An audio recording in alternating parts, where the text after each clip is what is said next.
Rightio.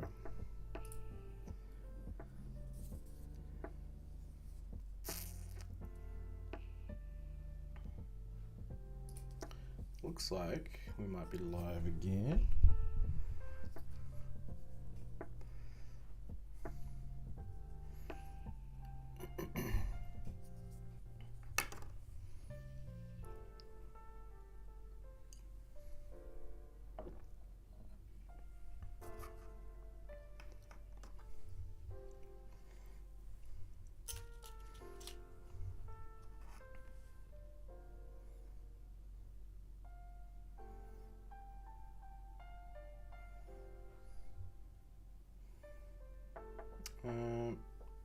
There's some framiness on the webcam, but maybe that's just as stuff loads up. Right, let's do a quick sound test. Testing, 1, 2, 3.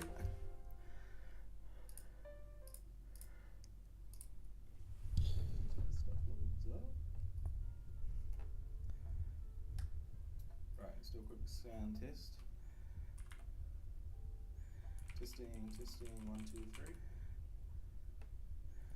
Yeah, I think that's fine.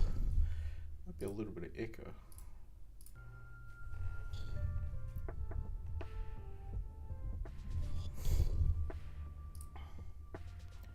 Make sure the mic is on the right mic. Yep.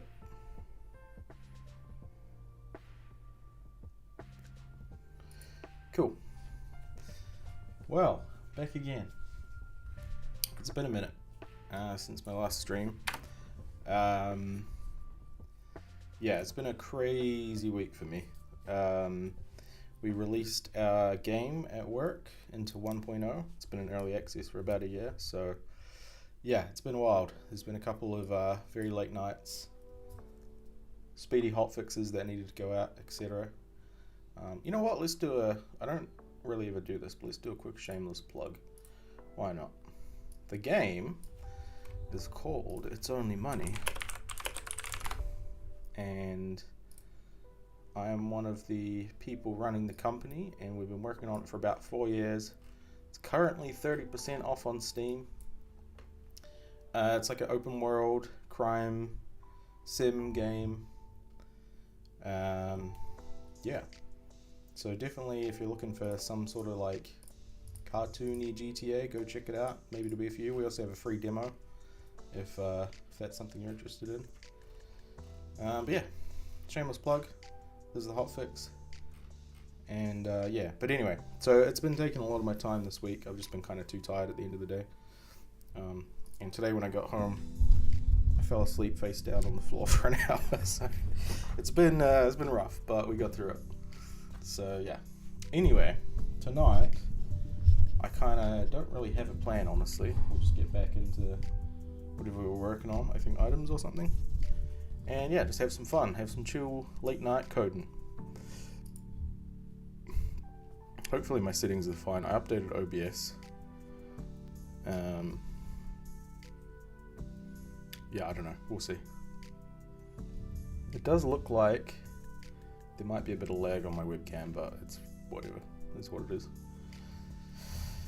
Right, so, yeah, let's, looks like we're still doing some processing here, but I should be able to boot this up anyway. If I remember right, last time we were basically making it so that we could use items.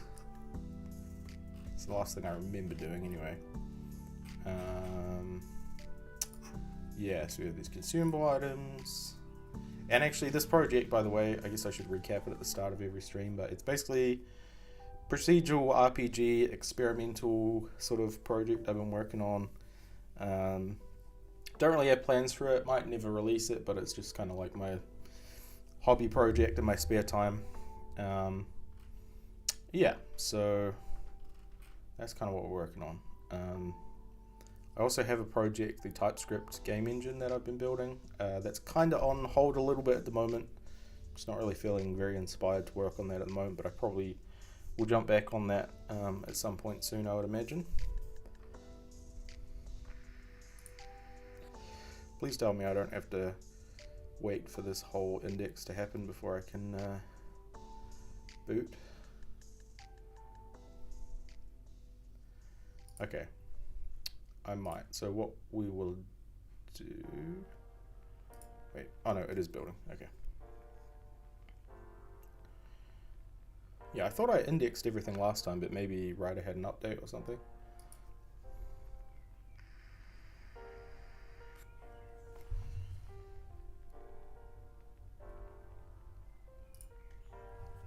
Yeah, so let's keep looking through some of the code while that's booting up.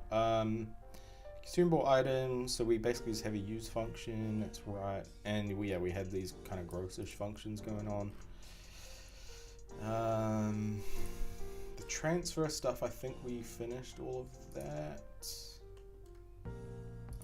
That's right, and the stats bars, stats list, and the HUD is I think the main stuff we worked on, so yeah. Should be pretty much good to go. I think, if I remember right, what I wanted to look at next was an attribute system.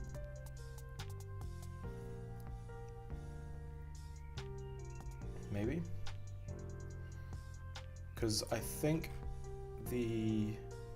sorry, it's been a second, I need to just kind of remember where I was at, but yeah, I think, yeah, we hard code the maxes of all these stats, so health, magicka, stamina, but I want those to be attributes instead, so that they can have, like, an attribute, when I think of that, is basically like, it's still essentially just a number, but it can have a stack of modifiers modifying the attribute. So you could have like a piece of gear giving you plus 20, and then, like, you know, eat an item that gives you like 20% extra, but you're tired, so you get minus whatever. So it kind of like does all the management of the modifiers.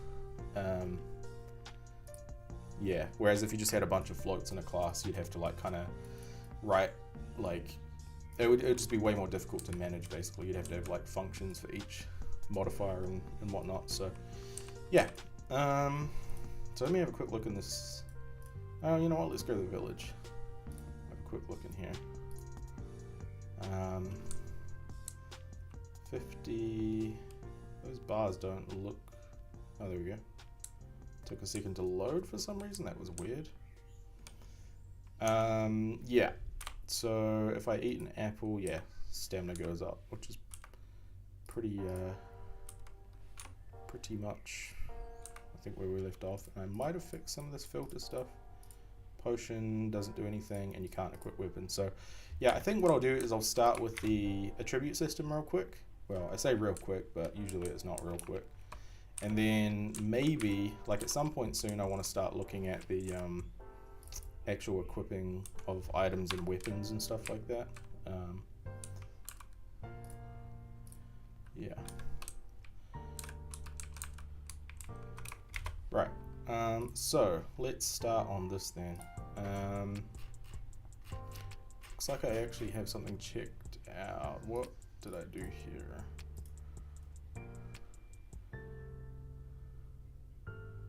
Right, it's still being slow. Can I run a diff on this somewhere? I'll just diff it through Paraforce because I'm not sure how to do it in Rider. I'm sure there will be a diff tool here though somewhere. That's fine. We can just do it through here. So let's see, the sprites and files are identical. Oh, did I just, I see. I think I just did the comment in here at the start of the stream. Yeah, okay, cool. So for attributes, basically what I want to do is have the stats be able to link to an attribute. And I think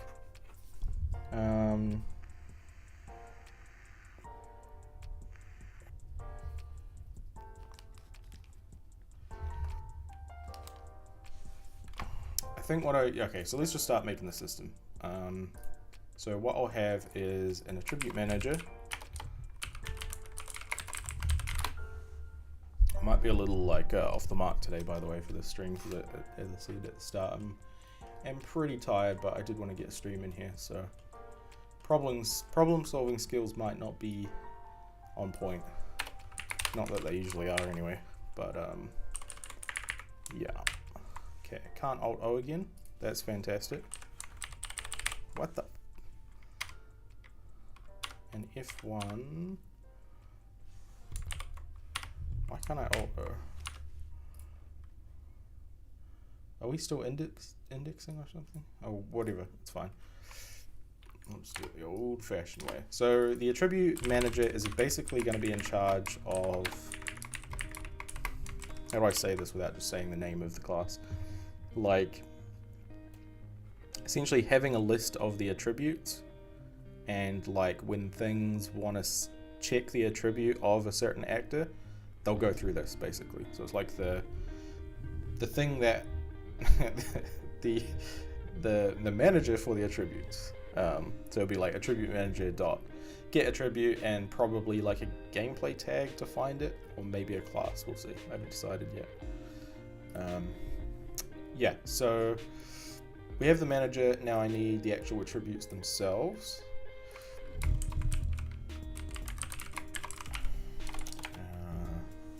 It's just attribute, and I think, yeah, I'll do object for these.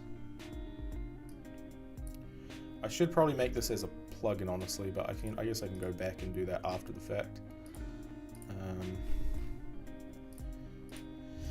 Right, so the attribute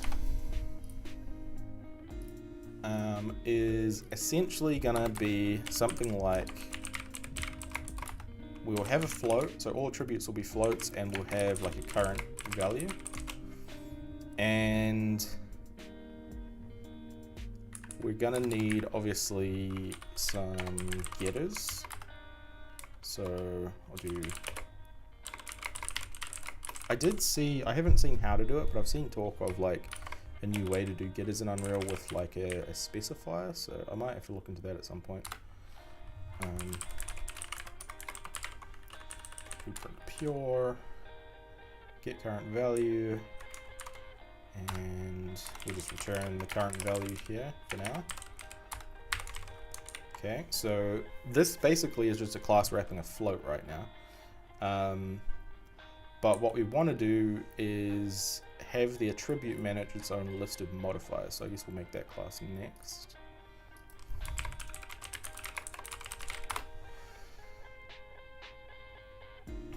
I've written similar systems to this in the past, but I'm going to see if I can like get it exactly how I want it this time. Okay.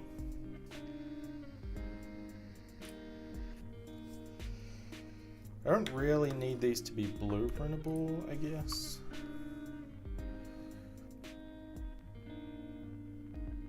Yeah, okay, so we've got the modifier. So the attribute, basically somewhere we'll have a list of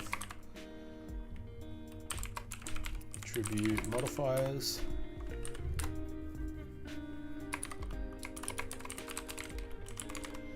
Okay, and I probably need to TRA that so it doesn't, not TRA. This is what I mean, my brain is not U property. So we don't get garbage collected. And then we're going to need some functions to add and remove modifiers. So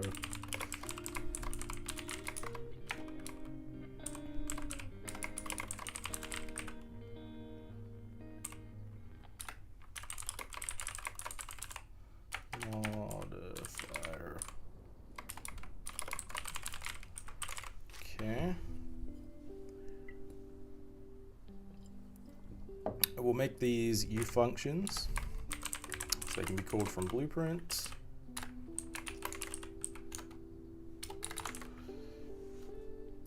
And we'll go ahead and implement that. So let's see. So add modifier, we'll just go basically modifiers dot add modifier, and the remove is going to be modifiers dot remove modifier. So pretty straightforward. But what we are going to need to do is have, I think, a function to recalculate the current value. So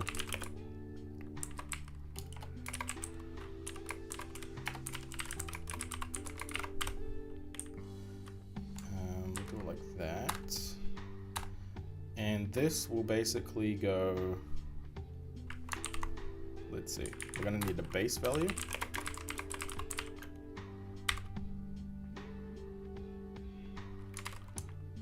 As well. This will be the base value. So I'll just do current value equals base value, and then we need to go through all the modifiers.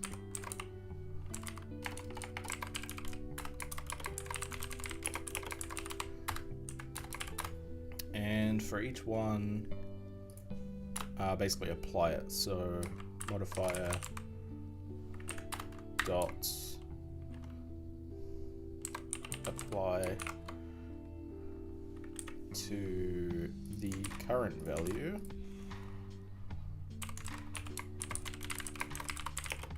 Something like that, I think. And we might pass through the base value here too. You know what, let's just pass the whole attribute through. Nah, let's not do that. Base value and current value. Okay, and then at the end of this function, we should have the new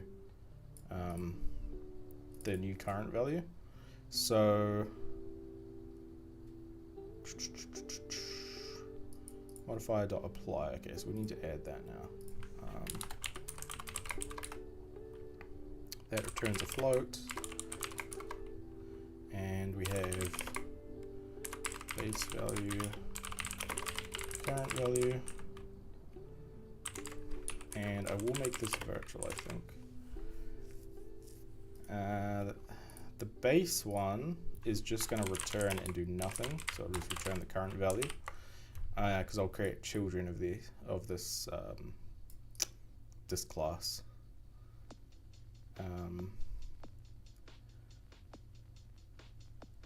All right. So base value, current value. So I think maybe in this get current value we could do something like, let's see, let's have a boolean dirty, and let's get a constructor going as well.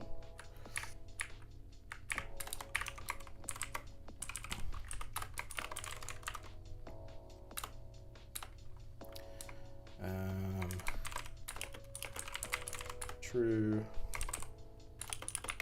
This is just whatever. Base value, and then when we get the current value, we can say if B is dirty, then we want to calc. Oh wait, we're actually supposed to be returning something in this function too, not really just doing it like this. So I'll do float value equals base value, and then we pass that through there, and then we return it. Return, jeepers, man. Wrong thingy. Okay, cool. Can be made const. That should definitely not be made const, because I pass it through here non-const. Ah, I see the problem. There we go.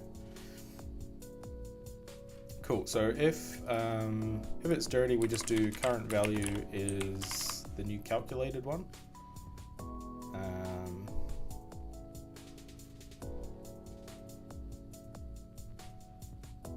What is going on?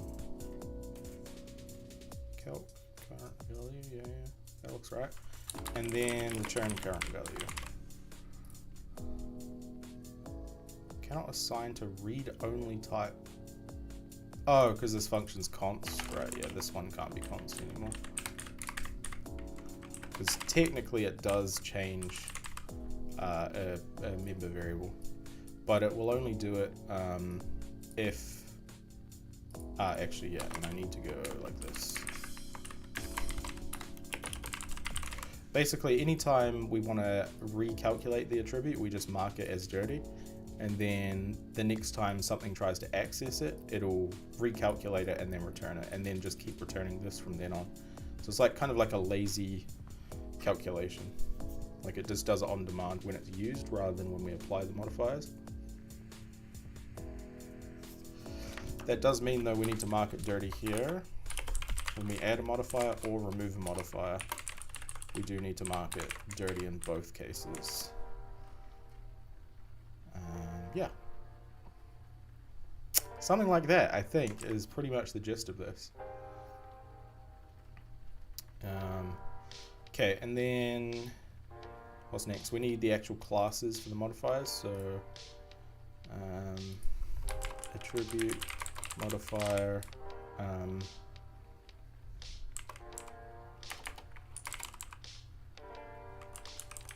additive attribute modifier, something like that. Attribute modifier.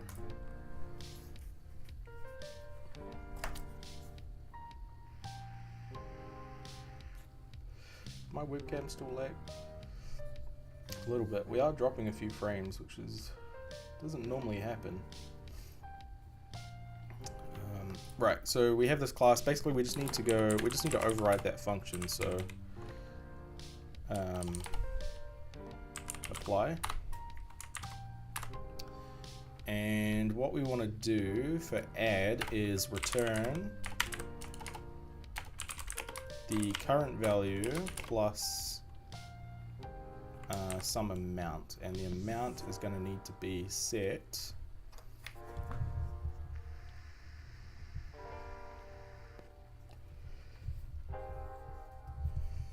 so just make it a public variable. Yeah, let's just do that.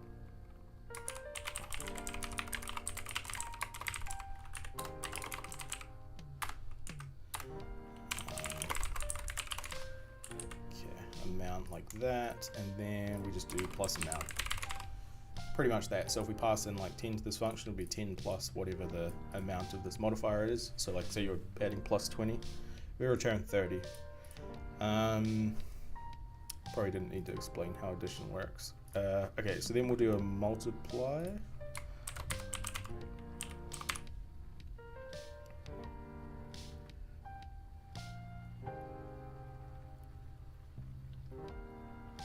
Multiply base attribute modifier.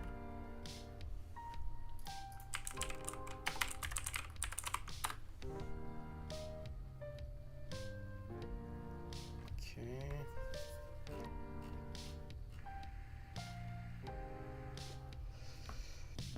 And this one will be just the same thing basically. So we'll have, in fact, let me copy. This one will also have an amount. And this, yeah, let's just call it amount, and then we'll have the apply function. And this one, this is multiplying the base, so it's going to return current value plus the base value times the amount. I guess we don't need those brackets, but it helps me read it clearer doing that. So that one's pretty straightforward. So if we pass in, so it'd be like, say current value is 10, it would be 10 plus, and the base value of whatever, so the stat starts at 100, so like max health for example. So we currently have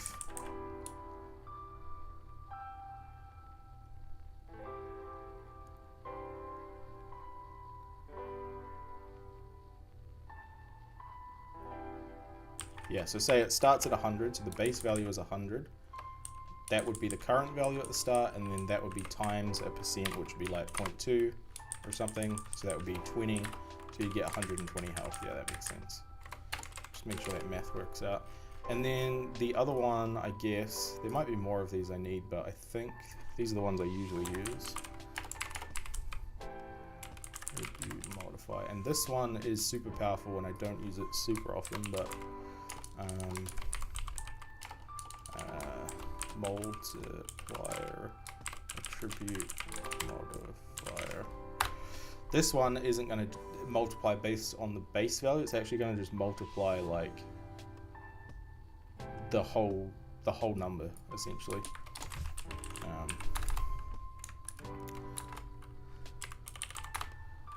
So we can do for that one is literally just return current value times the amount. So for this one, if our current value was 100, it would be times yeah, if the multiplier was 0.2, the 20% multiplier. Wait a second. Needs to be current value plus that.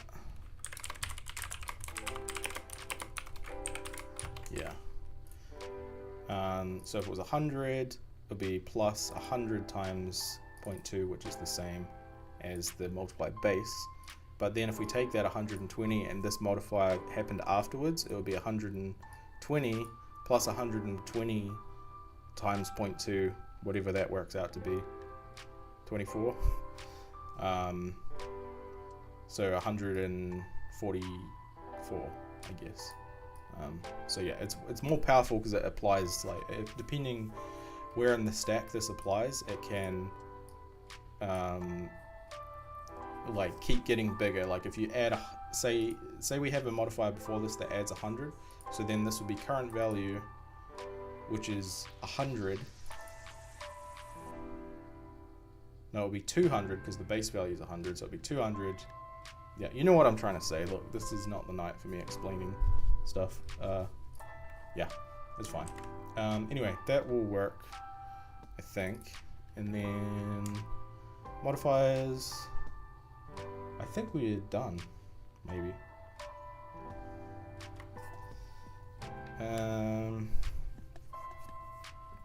I'll need some other functions actually, so like void set base value.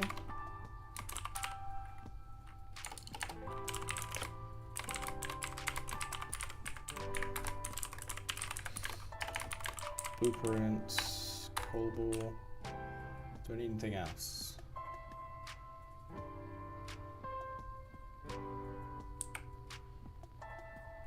No, that's fine. Cool. So base value equals new base value.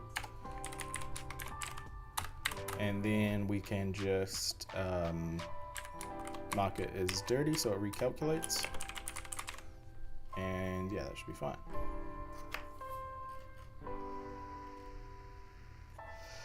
So I think that's pretty much done. I am actually going to just move this to a plugin real quick, because I feel like it'll be more helpful to have this as a plugin that I can move to other projects in the future.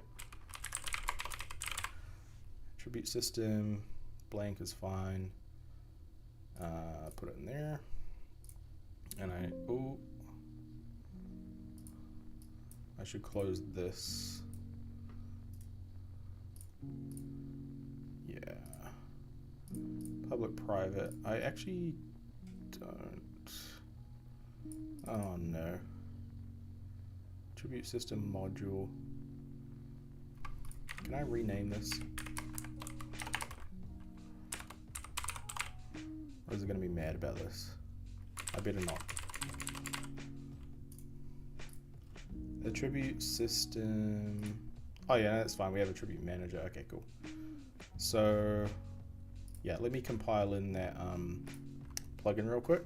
I guess this is a good, I can show you how to create a plugin out of existing code. So this code is currently set in, what did I mess up here? Got public on this one.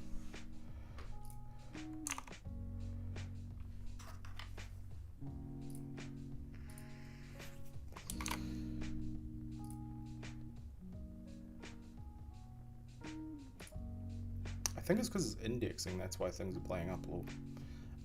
Yeah, so the code is currently just sitting in under source.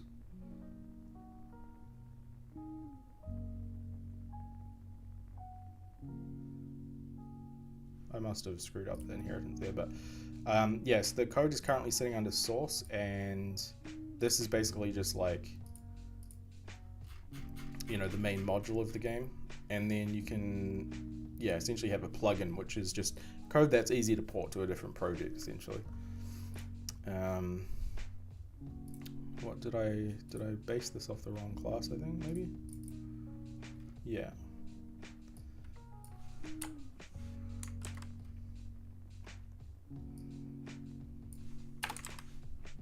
And I did it twice.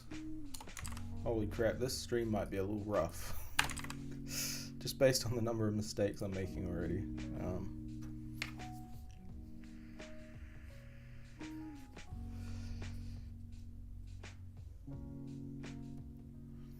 Okay, I just want to get that that plugin compiled before I mess with it, so that Unreal knows about it. Because what can happen is if you move code into a plugin or start writing code in a plugin before you compile it, it can, if you have compile errors or any problem like that, it can struggle to create the DLL and get a bit confused. So I usually find it's better to actually generate the DLL, which should be done now. You can see here's the plugin, binaries, yeah, so we've got the DLL now. And now I just want to move basically all of this stuff here.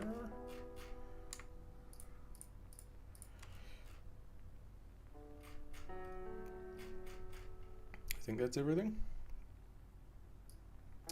And I'll just put it straight in the source because I don't know. I don't really like doing the public-private folder thing that,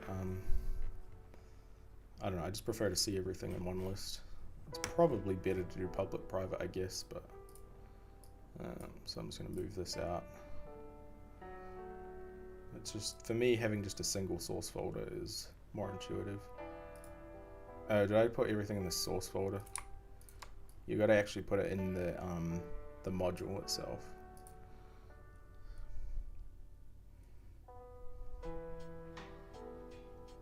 Okay. Did that do it? There we go. Good. So now I can delete these. And we're going to get basically a bunch of compile errors now, but what the problem will be is we have this this module defined, and it basically gets its own API call. So instead of Bladeful API now, this is going to be like attribute system API. And we basically just need to, I guess this isn't a compile error. Well, I guess it is, but writer doesn't pick it up. So we just need to go through all our headers and update these. That one's fine. That one's fine. That one needs to change. That needs to change. How's it going? Ooh, that's a tough name to pronounce. Thesaurus? I'm learning C right now. Think later gonna be like you, my friend. But would use Visual Studio. Oh yeah. Yeah, Visual Studio is just fine. It's so I'm not sure if you mean like C itself or like C++ with Unreal. If you're using C++ with Unreal, in the past Visual Studio has been a little iffy with it. I guess I'll say that, the IntelliSense. Maybe they've made it better now, but yeah, it can just keep that in mind. It can be a little rough, but if it's not an Unreal project or whatever, it should be just fine. Writer just does some extra things to help with IntelliSense with Unreal, but I think I read somewhere that Visual Studio is starting to do that as well, so it's probably just fine. Yeah, learning C though, that's cool. Are you like have you learned a programming language before? Like, have you done much programming in the past, or is this kind of a new thing for you, or what's kind of your background? Okay, so hopefully this will compile now. Fingers crossed.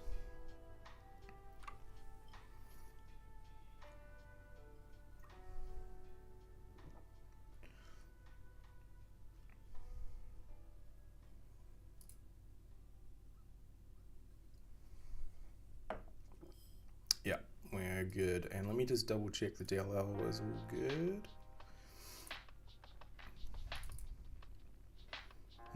Attribute system, cons, binaries, yeah, cool. All good. Yeah, you just want to sometimes check that the DLL actually has bytes in it, because sometimes if the build doesn't actually work even though it says it does, the DLL will actually just be 0 bytes, and you need to delete it and regenerate it. How's it going, David? Welcome in. Simon Yan?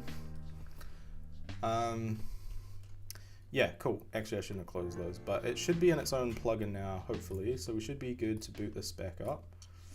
I believe plugins are fine with live coding, so we should be good.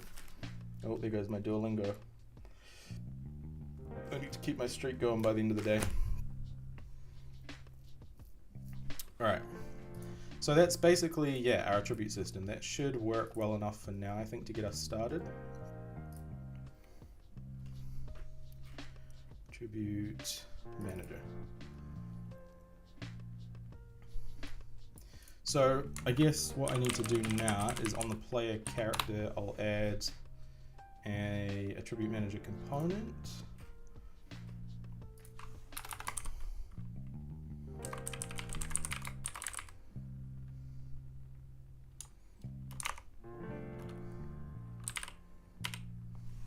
Do I need to update? I probably need the, where is it? Let me just close down Unreal for a second, because usually when you mess with these build CS files, it's usually a good idea to just restart. So now I need to include also, I guess I can just do it as a private one, the attribute system. Usually, actually, before I do that, I'll refresh the project module, project files.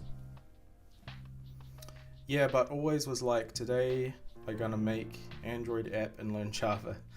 Nice. Nowadays I'm learning C because it included in C++ and a lot simpler than C++. Oh, so yeah, you mean actual C? Nice. Very cool. Yeah, that's one language I haven't messed around with, but I just saw your second message there. I have messed with Raylib quite a bit, and that is a badass framework for sure. Yeah, very cool. Very exciting. Java was my first proper programming language, so it holds a very special place in my heart. Although if I'm going to use a language like that, I do prefer C# now. I'm curious, which games are your main inspirations for doing these coding projects?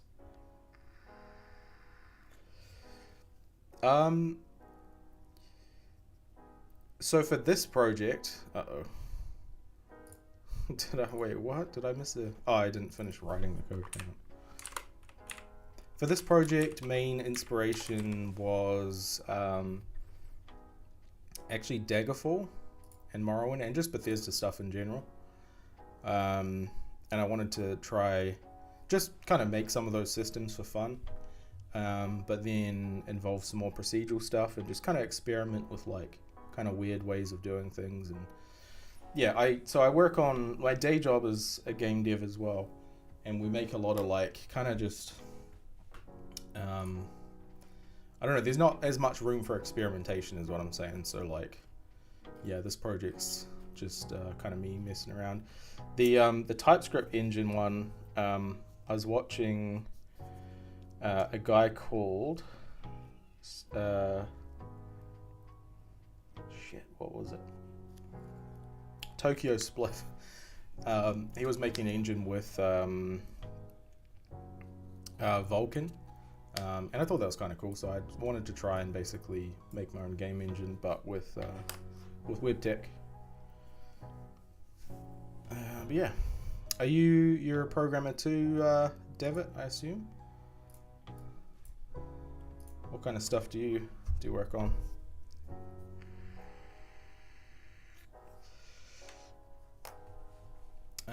Okay, so we should be able to get this going now, and while that is going, I can do attribute, not modifier, attribute manager.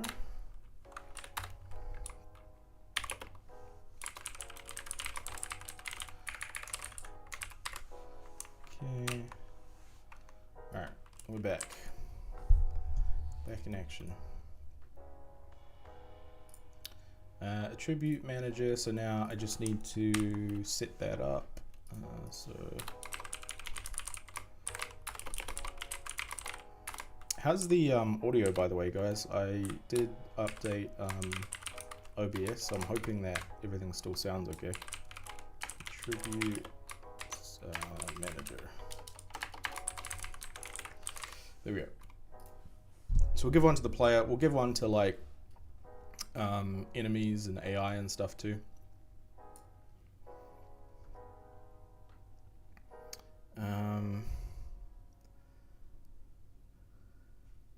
Reason why I want to learn C++, because you have to make a lot of stuff by yourself and not use stupid frameworks.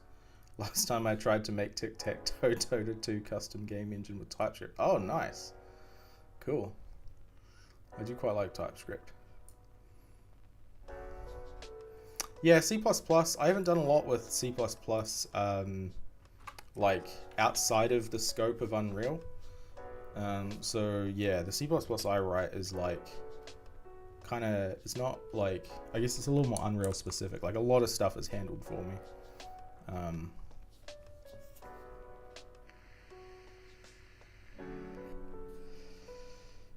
Framework that converts TypeScript to Lua. Doesn't support word static. Okay, that's interesting that you're converting to Lua. I see. Cool. Alright, so we should now, if I go back in here, not sure, did I already compile that in? Yep. The player character should now have an attribute manager. Yeah, sorry, I'm a little like, not quite with it today. It's been a massive week, so a little slow today, but we are getting there. Okay, cool. We have the attribute manager. Very good. Not a programmer. Film TV production graduate. Wicked.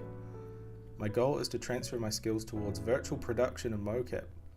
Nice. Very, very cool. Yeah, I'd love to check out that side of Unreal one day. They have so much cool stuff about virtual production and yeah, it's all very beyond me, but that sounds awesome. Yeah, and if you're gonna do stuff Unreal, it has Blueprint as well, which I'm actually trying to avoid with this series. Normally I make most of my games with mostly Blueprint, but yeah, if you've never really touched programming before, I definitely say Blueprint is a pretty sweet way to start for sure.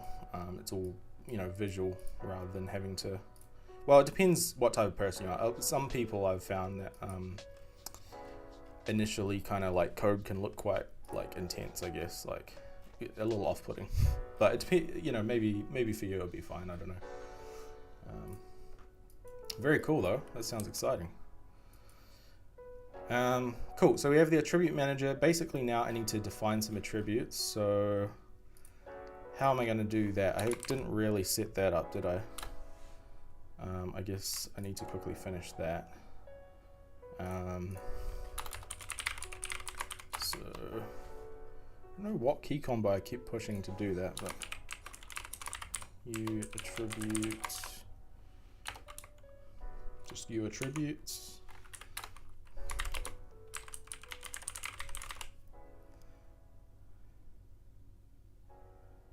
Yeah, that's fine. And then I'll go like add attributes.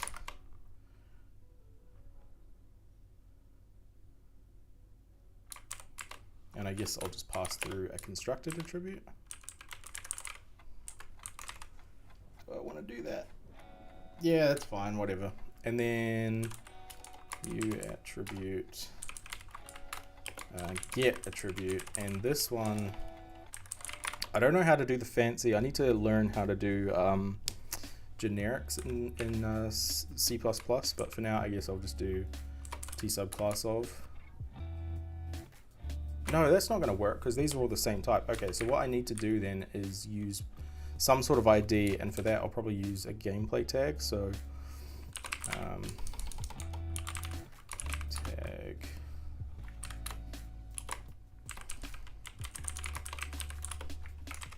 okay, and if gameplay tag attribute tag. Yeah, because I can't use classes because they're all going to be just this class. That's how Dota 2 scripting works. Oh, I see. You mean like actual Dota 2? I did. Oh, right. I see. Dota 2 custom game. Yeah.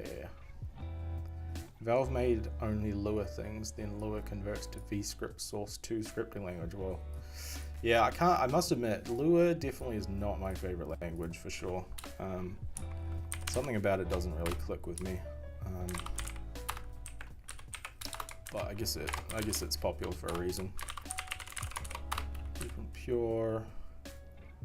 And we need to return a pointer.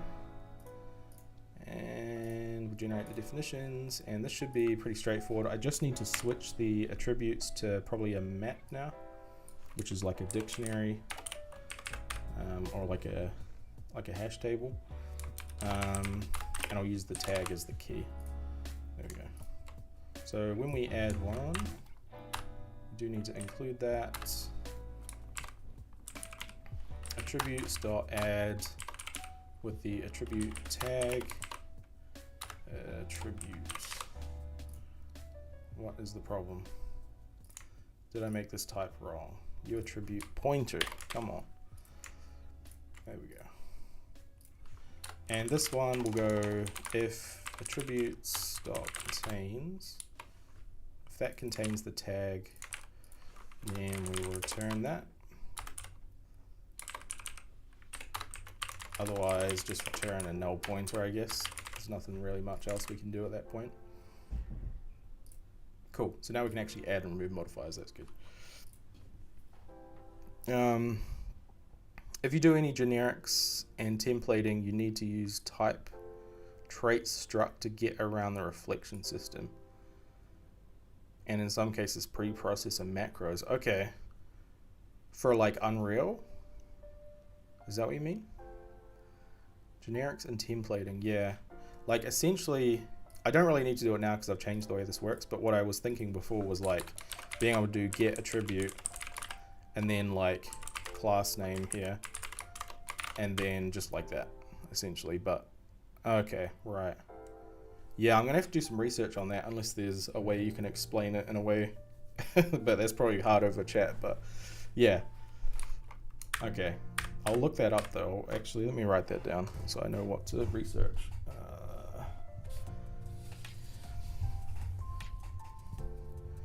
Type trait struct.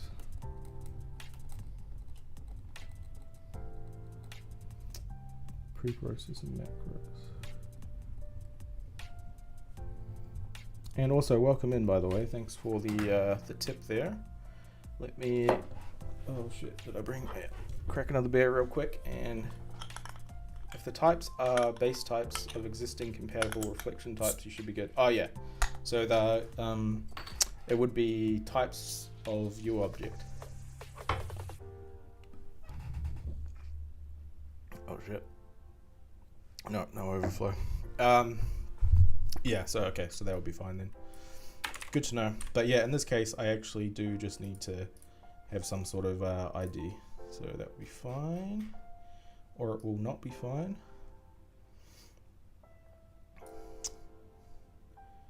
Man. What the heck? Player character line 36. I am off the mark at the moment.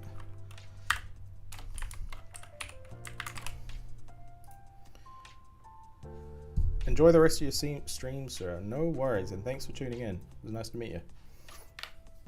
Good luck with your virtual production and everything. That sounds awesome. And if you have any questions or anything, definitely always be more than happy to try and help you out.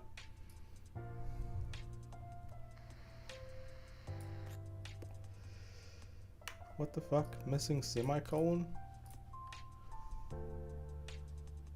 No. That ain't right.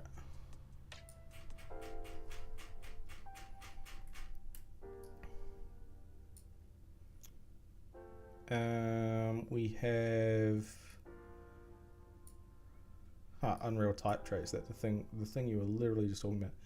I might not have included those just yet. Gameplay tags? No, I have. Attribute manager.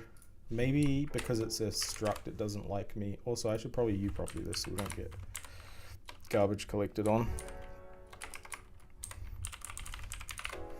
Yeah, I might just pull this whole class in. I don't know if it's loving that I'm trying to forward declare that. Which means I shouldn't need that anymore. subscribed and will definitely be back. Oh, I'd love to hear it. Awesome.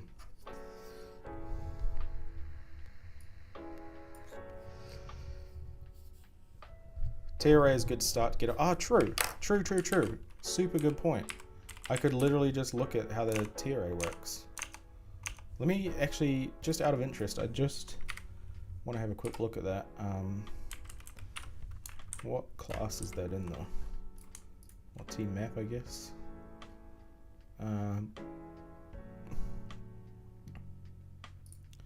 So above the class key type diff key type. Holy shit, this might be a little beyond me if I'm honest.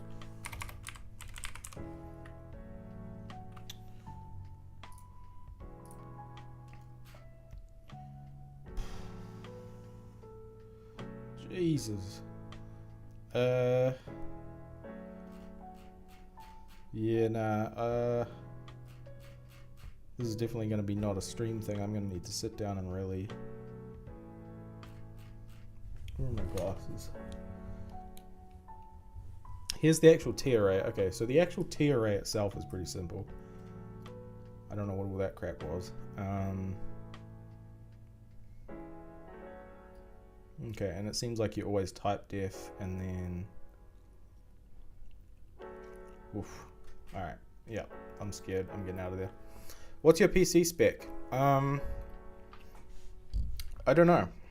2070?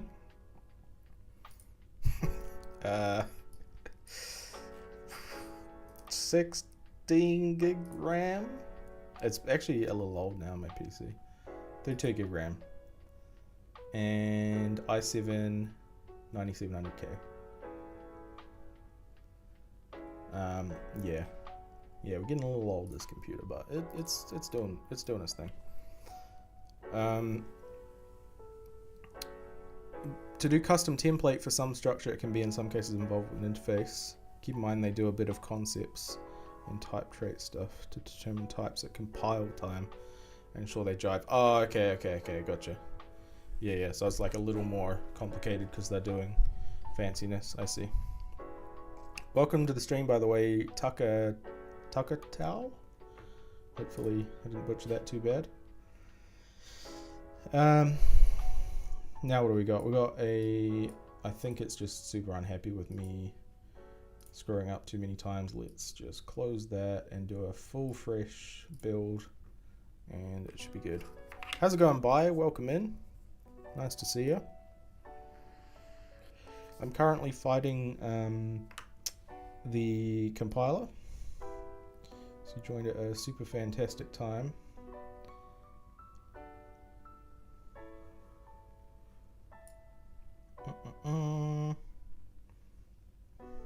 Decal spec. What have I done? Gameplay tag. That all looks good. That all looks good. Tribute manager.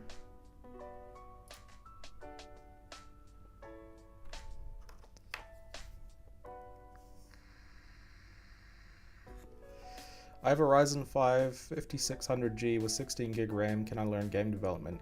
Totally. You can learn on anything. I learned on like an 8-year-old MacBook Pro at the start.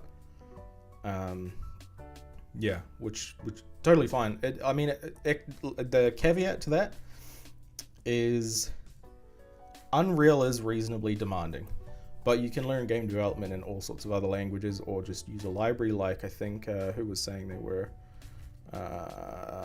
Saurus, if he's still here. He was using Raylib, which is a cool framework engine. But yeah, totally. Learn on whatever you got.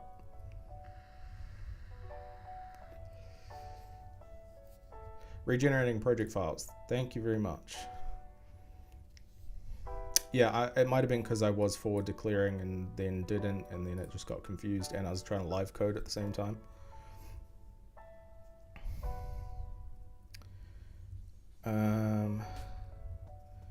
If you're gonna make GTA 5, only for map Unreal would require around. So yeah, so we're making, let me just show you guys, this is another shameless plug real quick. We're making an open world game at my work, which is semi-based on GTA, Grand Theft Auto. And this is a big open world game, and this does require, like, we got beefy rigs to make a game like a massive open world city like this. Yeah, so, but if you just, you know, start simple, you'll be fine. And then if you stick with it, you can, you know, maybe if you want to keep doing it, you can upgrade or whatever. But just start with whatever you got, for sure. Anyway, yeah, busy week, just released this game. Check it out, 30% off if you like it. Yeah, I was the tech lead on this project. Anyway, back to the stream. Waiting for Bevy, nice. Performance issues still because of actor components and rendering. Yeah, you gotta get a little clever. Although world partition's pretty good these days, but yeah, you do have to be, like, the bigger scale of a project you do, the more clever you need to be about optimization. God damn, what am I doing wrong here? I know what I'm doing wrong. I moved this to a plugin, didn't I? And in the plugin, I didn't include gameplay tags. Pretty sure that's it. I probably should regenerate too, but I think it might pick that up. Sorry, it's always really embarrassing when I get stuck on compiler issues while streaming, because I'm sure it's super boring to watch, but it's like, it's real, you know. It's like, that's kind of how dev goes sometimes, so I don't really want to cut it out or anything. I think there's sometimes value in watching people solve problems. Right, we're good. That was the problem. I forgot I moved it to a plugin. Yeah, so Bevy is Rust, right? I've heard good things about that. Rust terrifies the shit out of me, not gonna lie. But I have heard really good things about it, so I probably will look into learning that at some point. The thing that scares me about it is I started with Java and spent a lot of time in C#. And yeah, moving away from languages with classes kind of fries my brain a little bit, because I just automatically think about it in a super object-oriented way. So yeah. Right, we're back. We are back in. So we should be good with the player character. Should have the attribute. Cool. Make sure we didn't break the village stuff. Nope, we're all good. So now what I want to do is actually add those attributes into the player. So I can close all this. I think I'm done with the attribute system. And let's have a look. Attribute manager. Add attributes. It's kind of, I don't love defining tags in C++, but I guess I will in this case. Wait, can you not?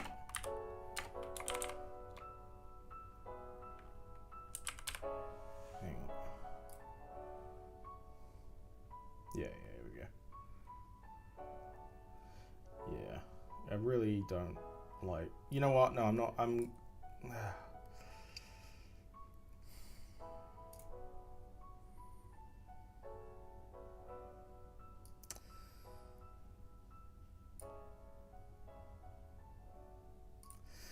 What I'll do, because I don't love that at all. I'll make some properties for it.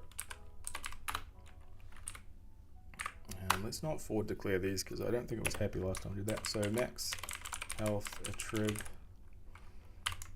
and we'll do new property differently, only edit defaults only, category attributes.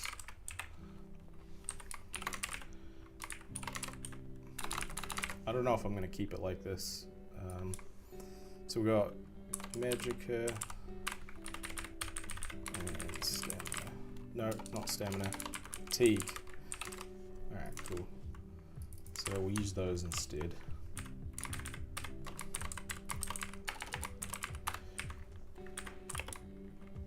And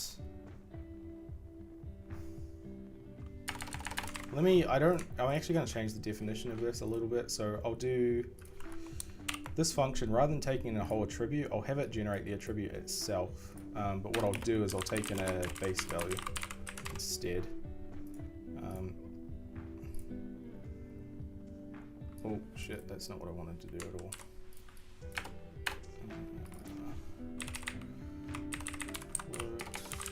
Base value. And I'll do the new attribute in here, so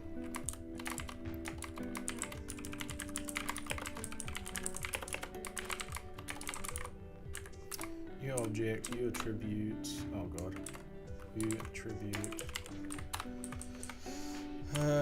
The outer probably will matter. I guess I'll just do this, and then attribute dot set base value to the new base value, and then add in the attribute and all that. And actually, as a nice little helper thing, I'm actually going to just return the attribute that was generated as well, just in case I want to immediately add a modifier to it or something. There we go. I don't handle the case where the map already contains that tag either, which is not great. Rust has new concepts, and Rust macros are very hard to grasp. Macros hide a lot of things, and you will find yourself idiot because of macros.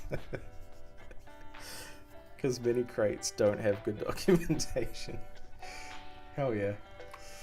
I would find myself an idiot if I tried Rust for sure. It does not take one argument, and we're in here. So yeah, I'll just do like 100 now, which is way better. Fatigue.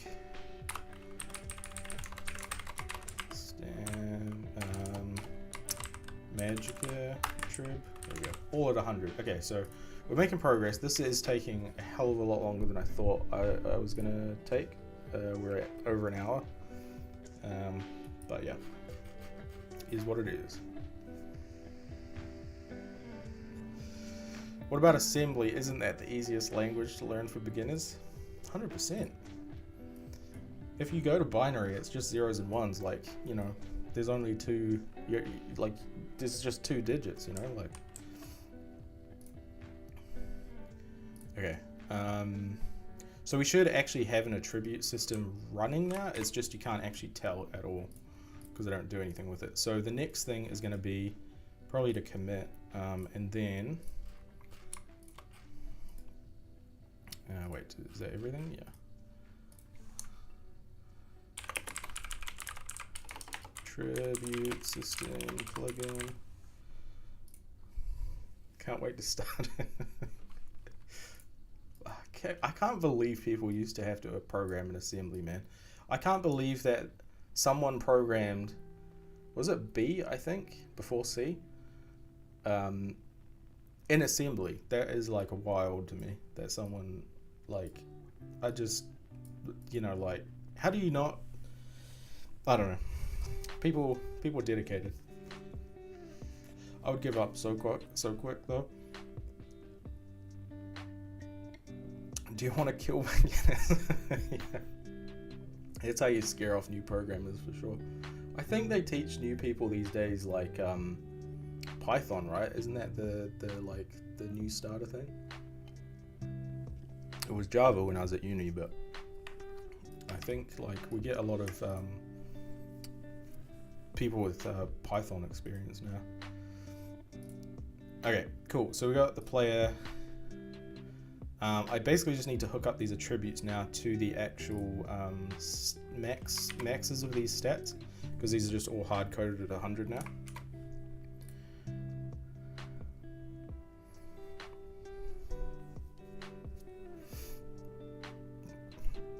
Easiest language, takes 3 to 6 months to learn, right? Okay, yeah, I haven't messed with Python much. I can't get over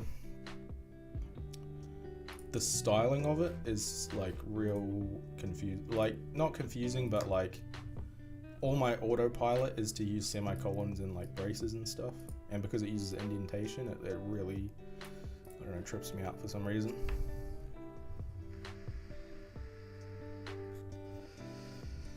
You think people should start with low-level languages? Maybe.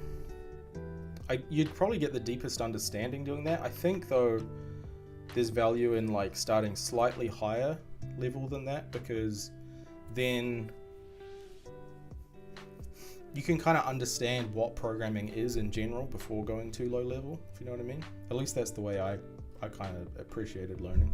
Starting at Java or C#, which is like a, you know, not an incredibly high level language, but not incredibly low level either, was like a sweet spot for me anyway. Learn CPP. Oh yeah. I heard it was the best course, right? Yeah. No, I haven't messed around with that, but yeah. Okay, so we basically need to update those numbers I was showing you a second ago. So those are defined in the stats component, I believe. I am wrong. Where are they defined?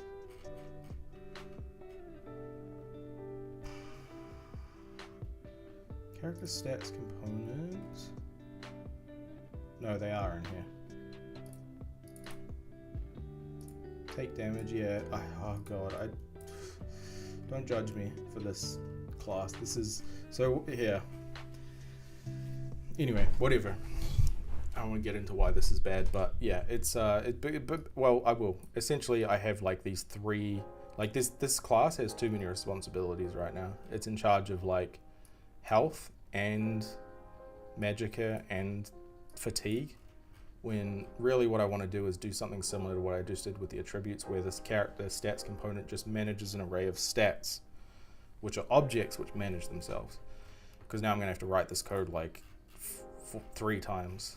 But yeah, it is what it is. I'll refactor it later.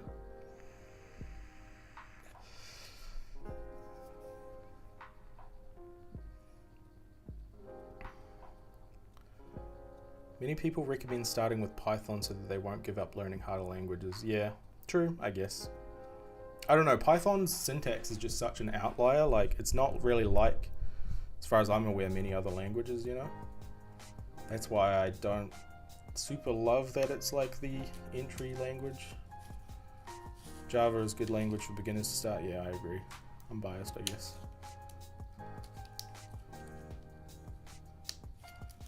You regret learning a higher level programming language. That's interesting. What was your first language? C. Is that what you said? You think C is simpler than Java or C#? Maybe, yeah, I don't know. I suppose it's just procedural, right? So I guess, but yeah, I don't know.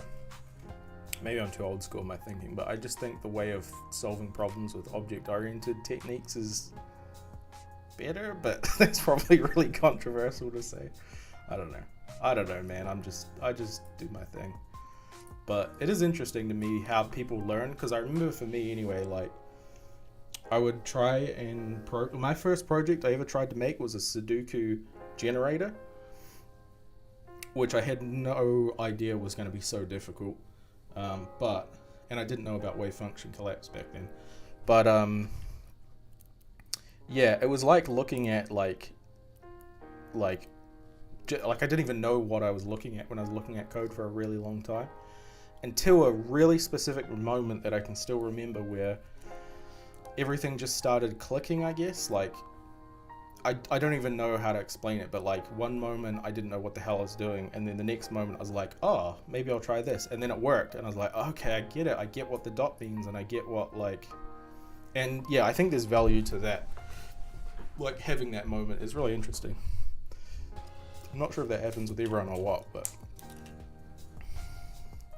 Java is like German.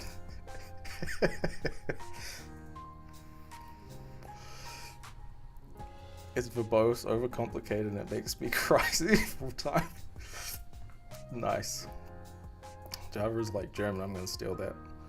I want a t-shirt that says that. Do you think I should start with GD script for game development or C++?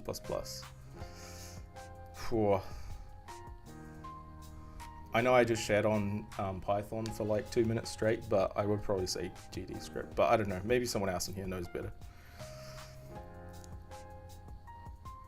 I think they have more first-party support for GD script. If it was me, I would go C#, but I'm biased. Is there a list of reserved words by programming languages? There is a list of reserved words by programming languages. Right, yeah. Julian reckons C++, yeah, fair. I don't know, maybe try a few of them and just see like which one you make headway with, I'd say. At the end of the day, once you've learned a programming language and you know how to program, it's actually not too bad to learn other languages. Like it's like maybe like a month or two to learn the syntax, if that. So honestly, my real answer is just learn anything, any programming language and anything, and then that'll make it easier to learn other stuff. Right, so I need to get my attribute system into here. So we need a reference to it, which means I probably need like a begin play type deal going on. Protected, I suppose.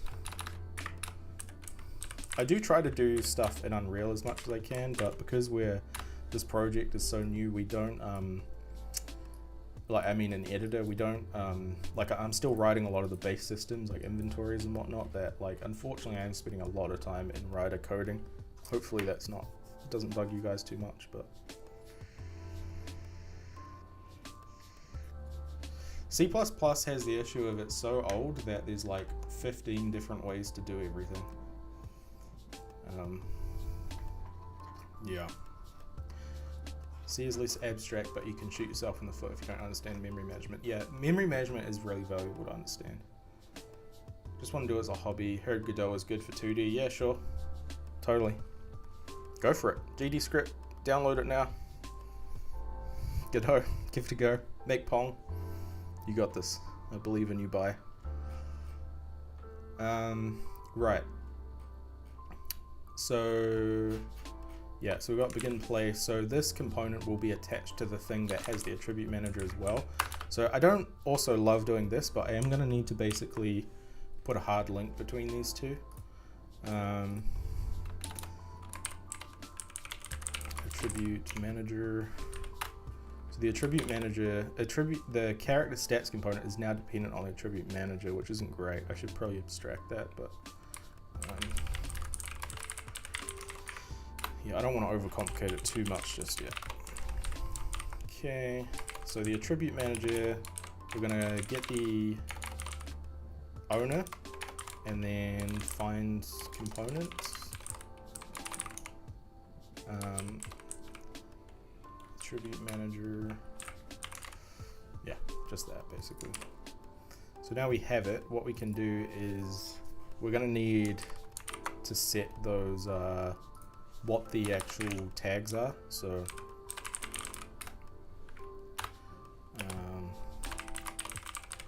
and this class is wild. I really need to come back and refactor this, but I don't want to. I'll do that off stream probably, unless you guys really want to see some refactoring. Fireship. Is that the guy that does the 100 seconds thing? If so, I love that channel.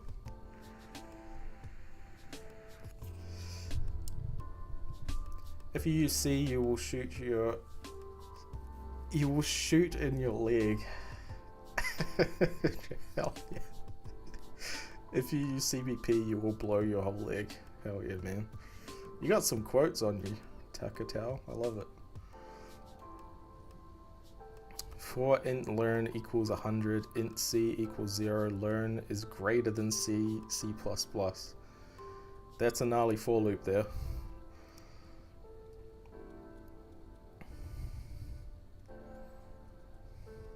You're just going to keep learning forever, right? Yeah. No, you're going to learn 100 times. My bad. Is there C++? Then there is C++. Then there is Unreal C++. Yeah. Well, I mean, it's not actually a different language. It's just they do so much weird stuff for you that it's like it feels like a different language. You want a coding language you can learn in a week.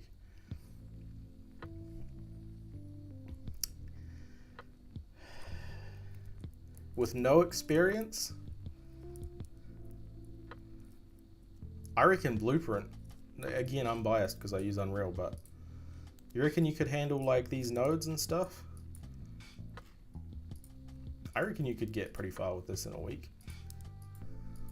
But yeah, it will be tough. A week is like a little bit of a tall ask. You could definitely make progress in a week though. Like, you know what a good project is?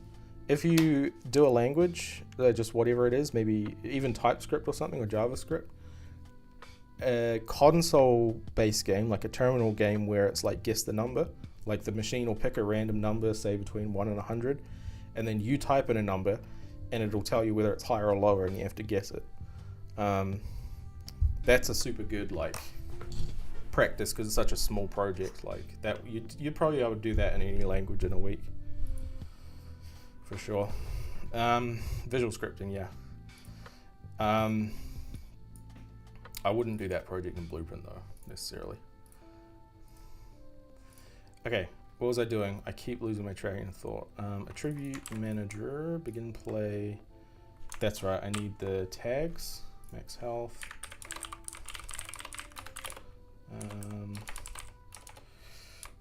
What am I looking for? Edit defaults only.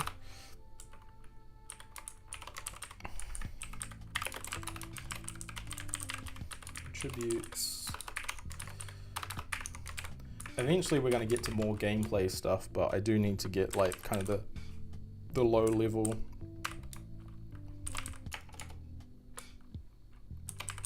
like systems in for this project. But eventually we'll be definitely doing more gameplay stuff like enemy AI and like dungeons and loot and whatnot. But yeah, unfortunately I am kind of stuck in the dark maw of Rider for a little bit. Okay, so now we should be able to do something like heal up to get attribute, and actually I'm going to do another helper function on here because I don't always want to have to get the whole attribute. What I want to be able to also do is get attribute value, and that will just you know, make the calls shorter essentially. Yeah, these functions could probably be const as well. Not that one though, actually. Okay, so if attribute, let's see, u attribute is get attribute tag, then we can return the attributes get current value. Otherwise, I guess we just have to return 0. Okay, that'll be fine, I think. Okay, so now I can just do get attribute value, max health tag. There we go.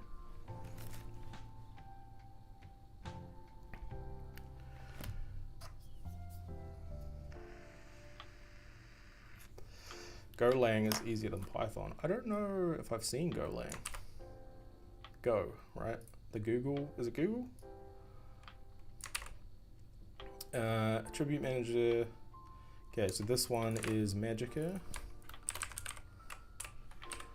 And then we have fatigue.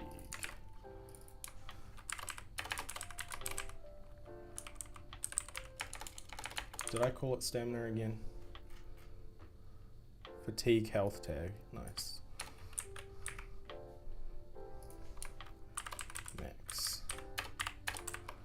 Max fatigue. Okay, all right, this should be hooked up. What is the problem here? We probably need to initialize the attribute manager.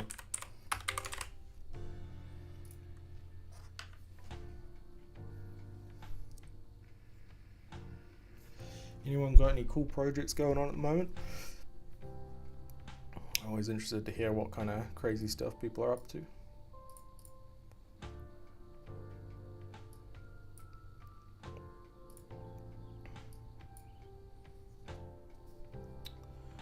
Right, so then we just need to tidy up a little bit in the UI, and then this shit will be good to go, I think. And then make the apples and health potions and whatever actually work. Well, they do work, they just don't talk to the right system. Okay, so in the player character, we need to set the tags.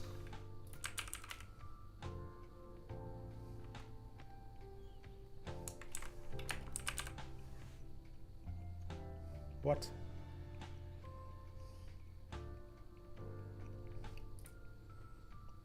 Where are my tags? Category attributes. What?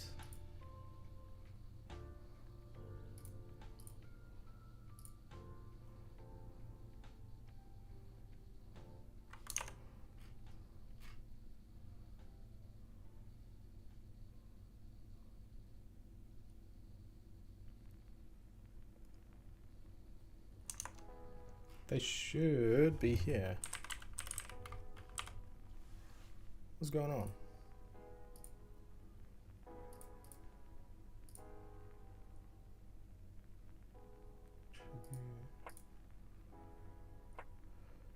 Golang is faster than Java, it's easier than Python, and Golang has very little syntax, so you can finish learning the syntax within a few hours. Oh, wicked. That sounds interesting. Golang. Go. What does it look like? Can I just see some Go? I don't want to. No. Getting started.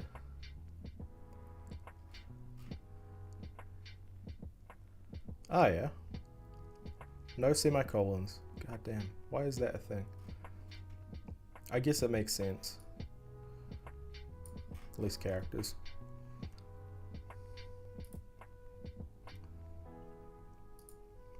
Fuzzing. How do their generics work?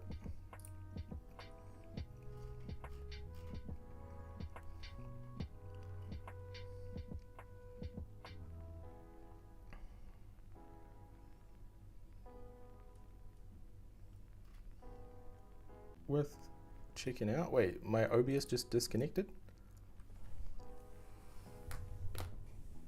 Doesn't look like it to me.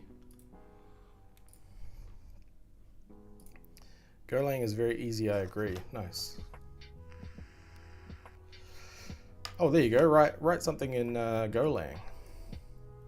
Okay, I don't know where my attributes are. I'm just going to close that and do a full compile. This, to me, looks like it should be fine, though. Character, the public. I guess I could do edit anywhere, but that shouldn't matter, I don't think.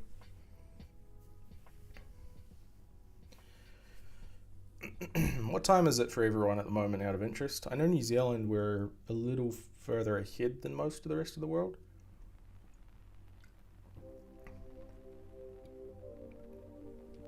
PyCharm.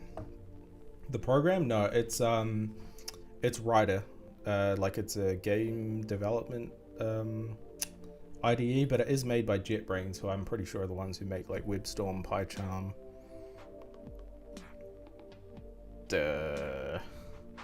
IntelliJ, etc.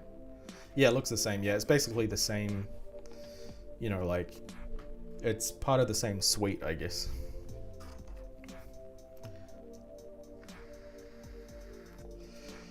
Nice. 750, 1149. Oh wow. Saurus is back a minute from the rest of us. Cool. Yeah, I absolutely adore Rider for sure. My favorite IDE is actually VS Code because I love how lightweight it is, but it's a nightmare with Unreal. Looks very clean. Yeah, I'm using the new UI and a couple of different themes and whatnot. But yeah. Yeah. Normally it looks like this. You probably would have seen... Oh god, sorry.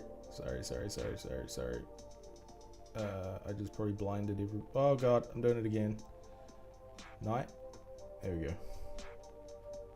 Right at night.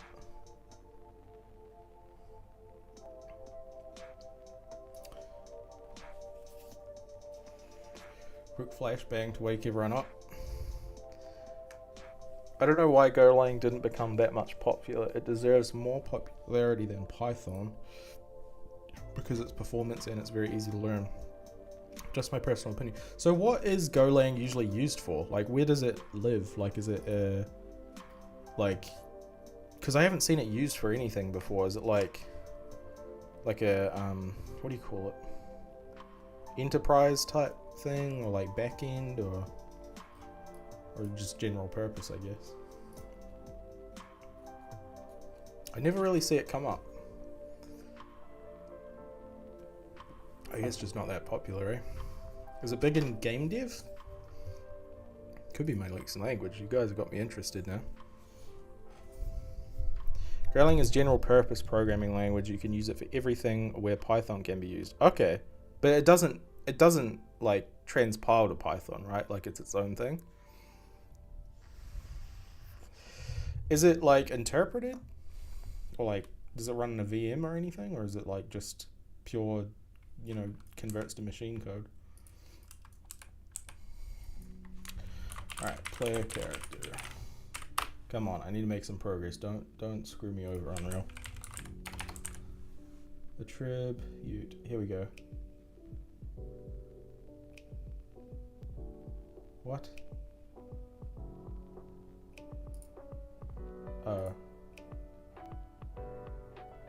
It's trying to show me. Yeah. That's I don't. Yeah. Okay. Whatever. Attribute. I'll just set them in here. So max health, we'll do a new one. So attribute.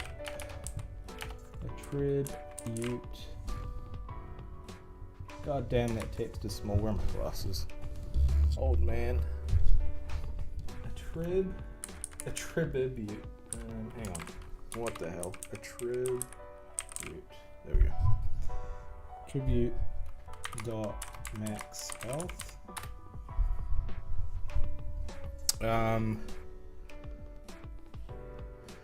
Golang is a complicated language. Golang is mostly used in the back-end web servers. Okay, interesting.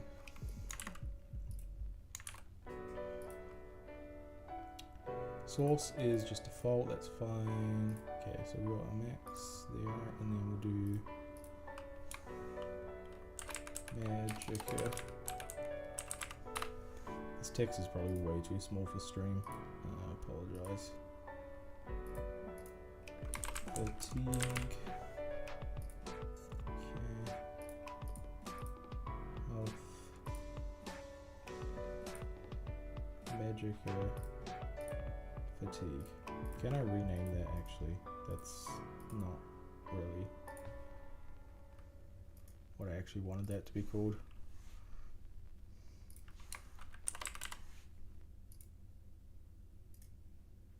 Is it going to create a redirector? Hopefully not.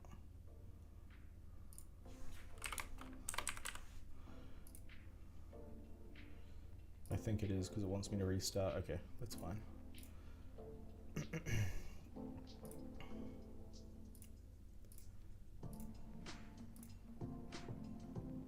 Wait, what? I can't save?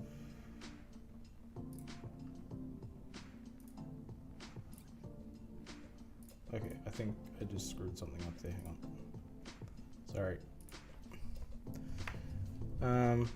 Compiled. Oh, sorry, yeah, I read your message wrong. Compiled language, nice. Would you be able to implement AI in your game project? Would love to see how an AI chatbot for NPCs could be added and how well it works locally, instead of relying on databases for dialogue presets for NPCs. I could experiment with it, yeah. See you later, Takatal.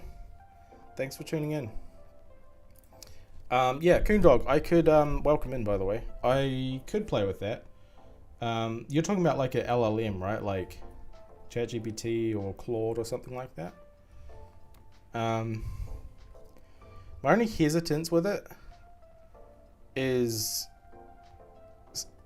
I'm not necessarily planning to release this project, but if I did, Steam is a little iffy on that kind of stuff. But I guess I could put it on a setting, like you just turn it on or off or whatever, or at least experiment with it just to see.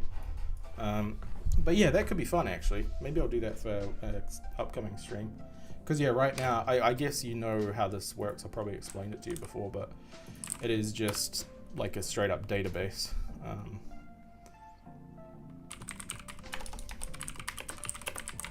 Yeah, but then they would be able to answer any question. I could actually just use it if they don't know what I'm talking about, maybe, or something. I don't know. Yeah, that could be fun, actually. Could be worth a look. Have you tried sparse class data for those setting members? Game dev, welcome in. Sparse class data.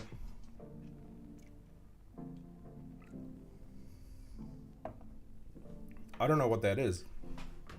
Gotta be honest. I'm trying to rack my brain for anywhere I've seen that before. But yeah, please elaborate. I'm interested. I'm assuming you're talking about this stuff.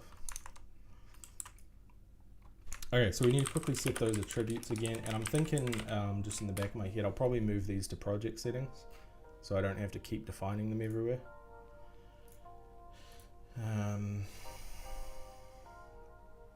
Where are we? Attribute. Okay, max health, magicka, fatigue, health. Magicka health attrib? What is going on? Oh, right, I see what the problem is. I'm sorry guys, it's been a brutal week. I haven't been sleeping much and yeah. What are you talking about? I can't save this.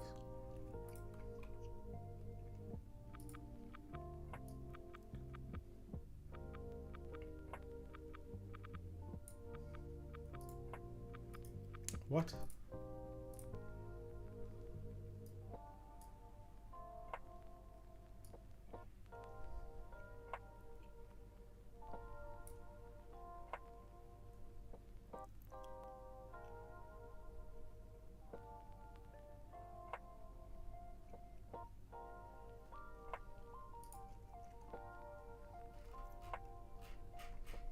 Huh?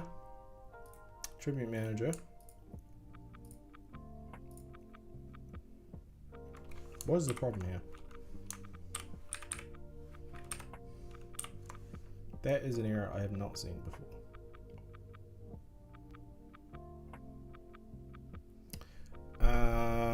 It's a use struct you can add to your class meta sparse class data types myStatics, which is stored once per any number of instances of a class and has some magic to make it work. Same in editor. Okay, that's cool. Yeah. Okay. I like the sound of that. So like when I'm doing like edit defaults only stuff that's going to be the same for every instance, it like creates like I guess a static backing variable for it or something. That's pretty cool. I'm going to write that down too. Sparse class. Yeah, because otherwise I am just duplicating this data for no reason over and over again, and I'm not sure if the compiler can handle that properly. Okay, so the player character is really freaking not happy right now.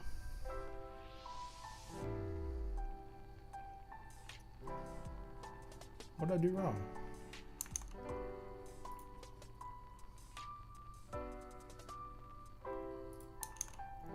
Has to be edit defaults only and blueprint read only, basically. Yeah, so a lot of these ones that I had are, and I did actually have this one too, but it was having a little bit of a panic. I've improved my spawn times a bit with that. Okay, cool. Yeah, no, that's awesome. I'll definitely look into that. That makes a ton of sense.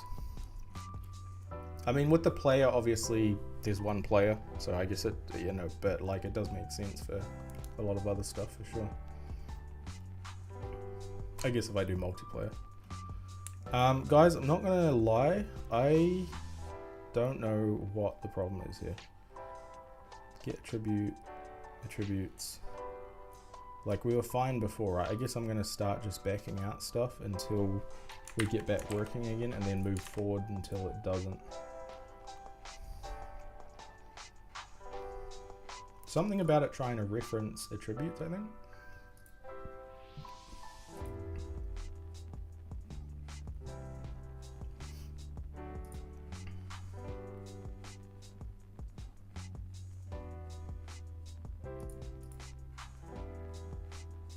Is it because the stats? It's probably because the stats manager has the same names. Yeah, I think that'll be why. Okay. I bet if I do this, then it'll be fine. I'm pretty sure I used the exact same name. Oh, come on. That is not at all what I wanted to do. Why would double clicking a text open? Alright. Improve spawn times, yeah. What sort of game are you working on? No, don't load this. Come on. Close. Get out of here. Alright, yeah, I'm pretty sure. Did that compile? Pretty sure this will work now, right? Yeah. It's a name conflict. Yeah, Rips. That's the wrong VS. Wait, the wrong VS? 2022? Is that, well, am I out of date already? Yeah, okay, so Jesus, this is annoying then. Because basically, yeah, I think I've exposed a variable here with the same name that is on a on here. And because these components are on this class, I think I'm getting a name clash. VR game targeting Quest 2, nice. Very cool. I made a VR game once upon a time too. A very long time ago. Called Out of Ammo. It was for the Vive back in the day. It released a pretty long, so it was like 2016. Yeah. Yeah, for VR. I do kind of miss working in VR actually. It's like a tower defense shooter thing. Very cool. Your VS Code. It wasn't VS Code, so yeah, CPU went burrow. Yeah, that's the one. Okay, so shit. Okay, I need to move these to settings then, I guess.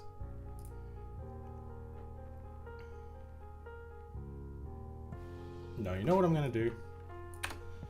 I'm gonna do what I said I wouldn't do and not expose them.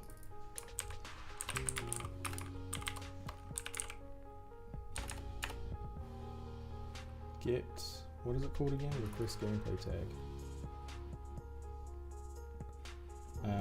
And this will be attributes.max health. Just because I can't be bothered doing the whole settings system at the moment. Max magicka. Max fatigue. And we can bring these back. Max health. Max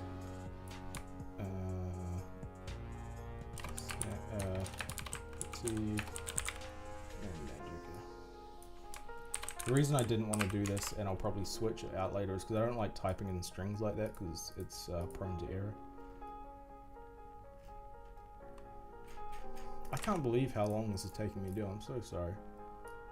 This was supposed to be a quick little change.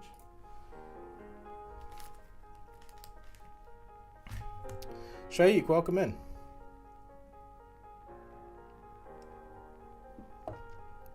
Veil VR. Let's have a look-see. Veil VR. Oh yeah. Shooter. Oh damn, you guys You guys doing pretty good on reviews. Very cool.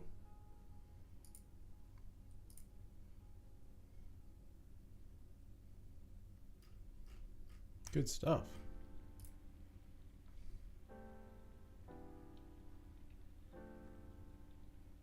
Unreal? Yeah, Unreal, right? Very cool, man. Well done.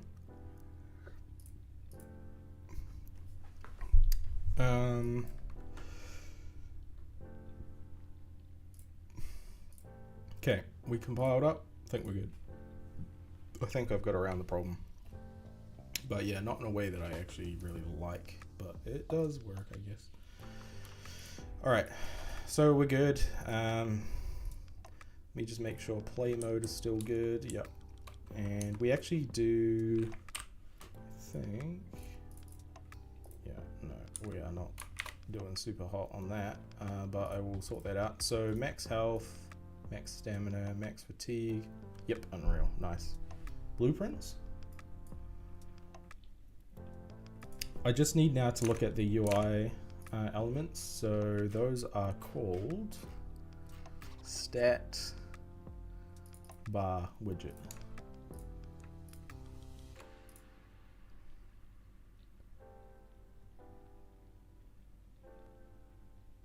Wait, what? That must be implemented.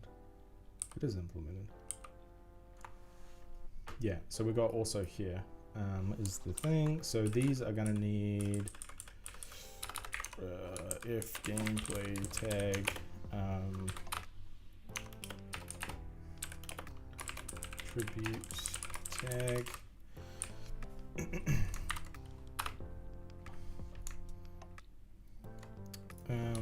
yeah, and I do want to just actually import it, and then we can go, I'll make it actually a helper function.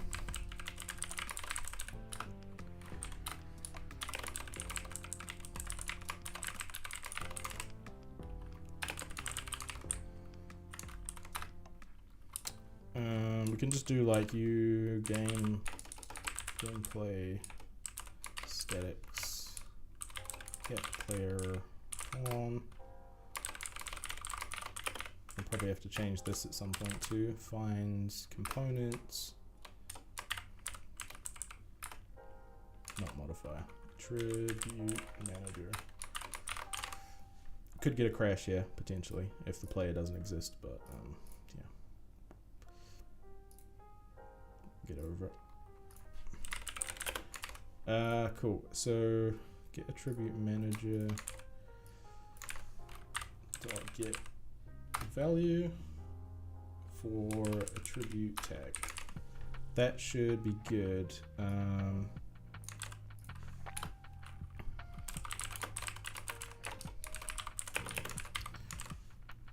Max value.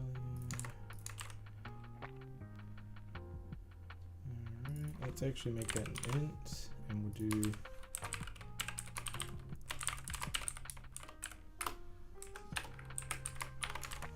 around it. That can be also const, and now I can use it down here as well. So we just do that. Pretty sure that will convert it to a string, not interpret it the bytes exactly as a string, but we'll see. Where did I put? There we go.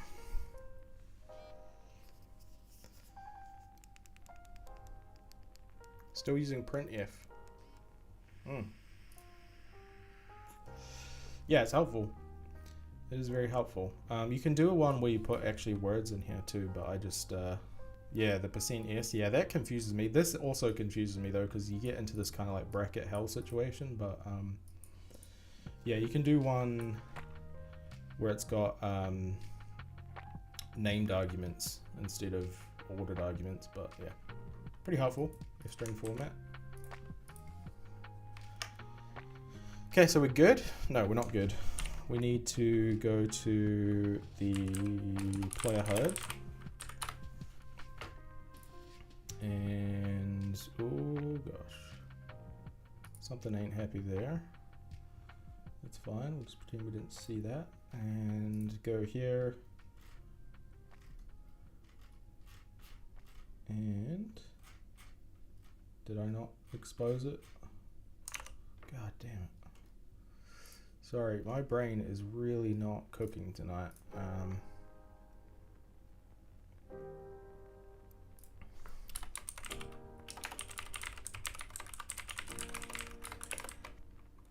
Edit defaults. Should be fine. I also don't do a valid check on the attribute, but yeah, it'd be fine. A crash there I'm kind of okay with because it's an authoring error, so it's on me.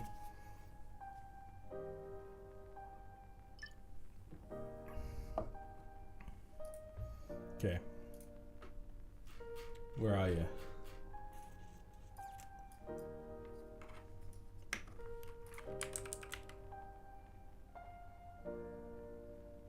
Oh god damn, did I do edit defaults only? Edit. Anyway. Named args is kind of a turn off. With normal CPP projects, not Unreal, I use format lib to just use. Yeah, right, yeah, fair. Yeah, I do wish there was a nicer, like, you know, like, you just do a string like, I don't know, like this or whatever. But yeah, I can't find something to do it like inline like that easily. There might be something though. What do they call that? Like text interpolation or whatever? Okay, max health, max magicka, max fatigue, and that should link it to my attribute system on my player. And we've got a live coding thing, it's fun as always. And we got some good old assembly. I think I'm not unbinding some dispatches and it's freaking it out when I close.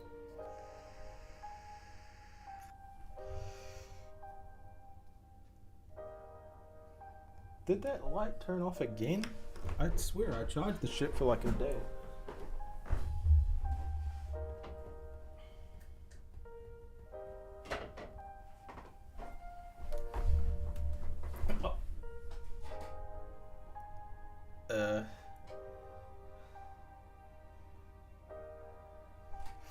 Looks like the cops are after me now. Alright. Is that gonna just keep doing that or is it gonna stop?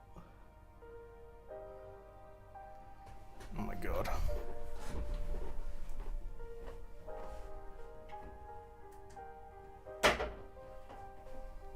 Alright, one light it is. That's fine. Okay. Where are we? So, yeah, recompile and boot it up.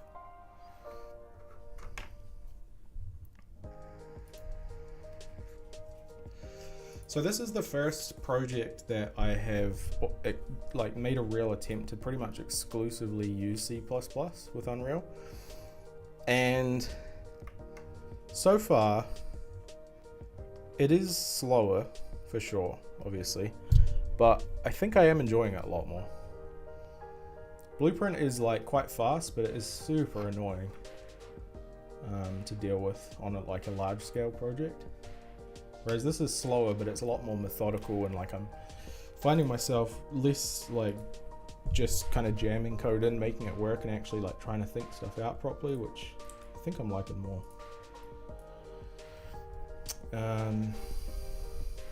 Okay.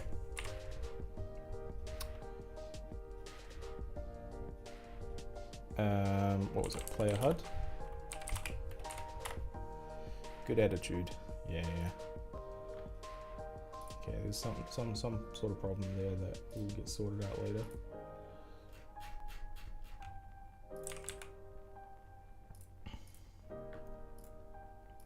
Okay, those are good. All right, so we should, I think, be back in business.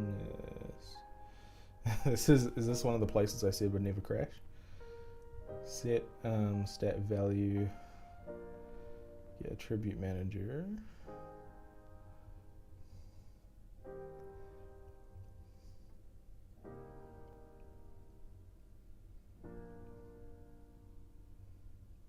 It's not on the line I would have expected though for a crash, if the attribute manager was the problem. Oop. It doesn't use text interpolation.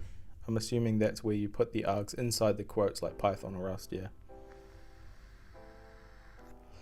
I see. Overloading per type to just figure out how to convert to a string, yeah. It is pretty cool though. But yeah, I do prefer the like inline interpolation stuff. Okay, so when the set stat value happens, we come through here and we have a problem because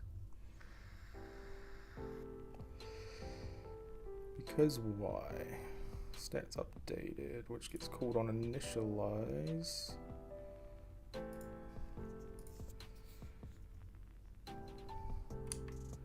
So what happened here?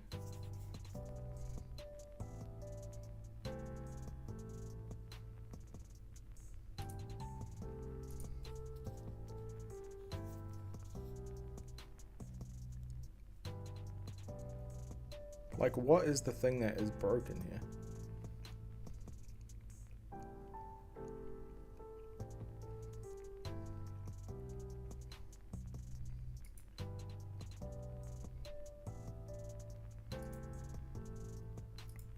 Set percent stat value out of 0. Oh, divide by 0. Nice. Is that really a crash?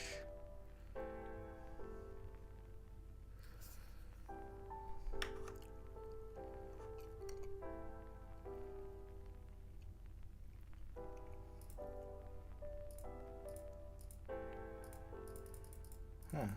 I wouldn't have thought that would be a crash, but yeah, I should handle that though. So max value is 0, then we just return 0, otherwise we return that.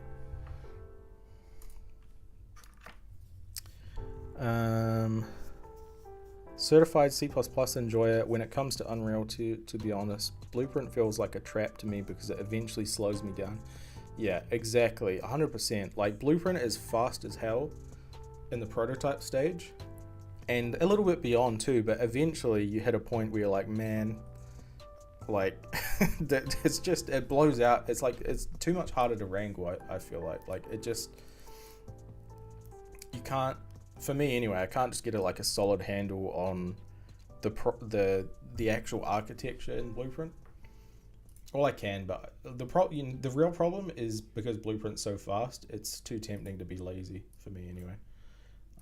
Whereas C++, yeah, I'm finding it like better just write the proper system from the start rather than like just jam it in Blueprint and fix it later.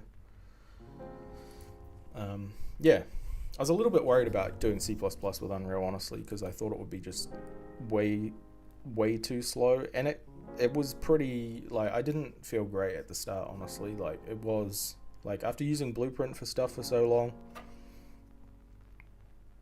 it is kind of hard to take that step back, but I think it's a better way to do it. Well, in fact, the better way to do it, I think, is probably to mix both properly.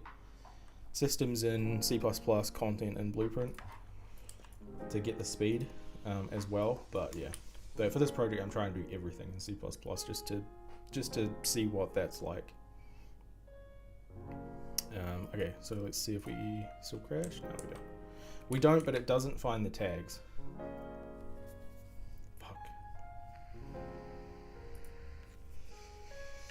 Cool. That is, you know, just what we wanted.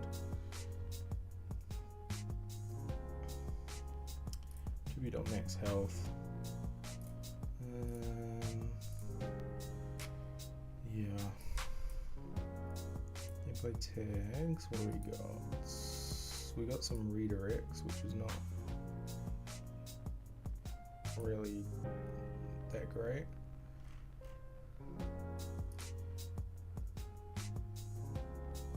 Gameplay tag manager.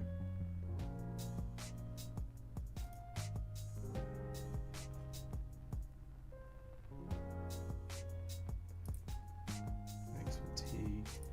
So for example, if I do this, no, I did get those right. So what's the problem? Guess breakpoint it. Wait. That's the problem.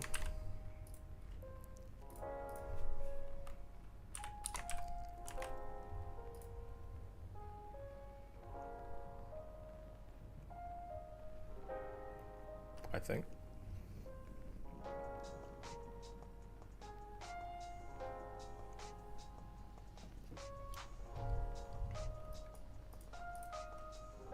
Yeah, that was a problem.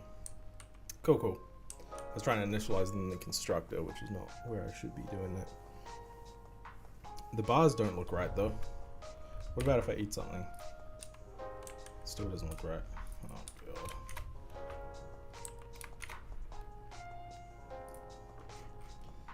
Character, no, stats bar widget.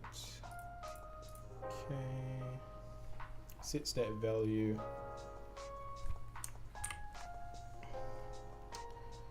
Okay, that looks fine. Then we have the stats. Character stats list.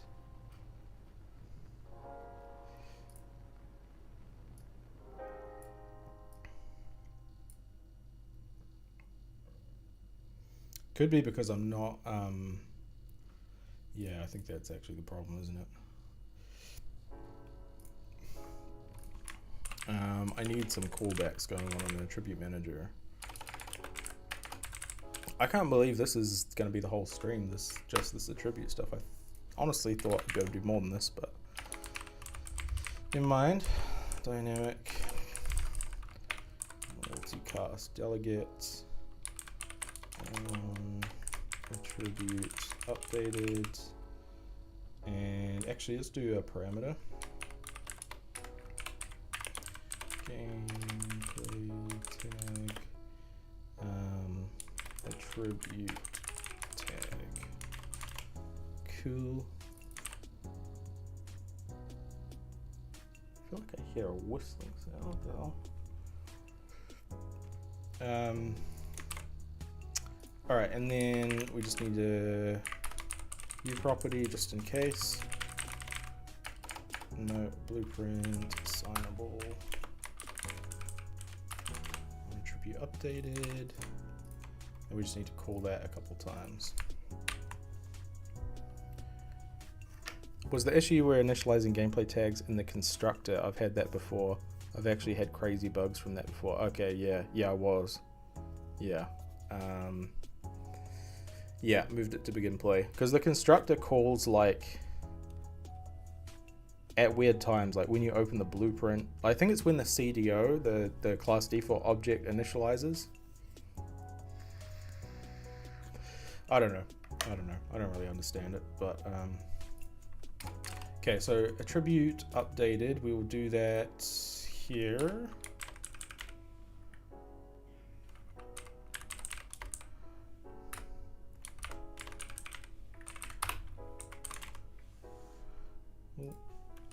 Broadcast, and we'll do it.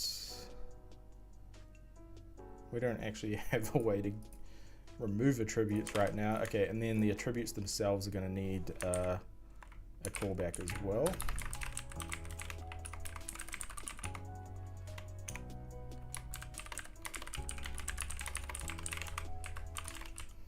Attribute updated.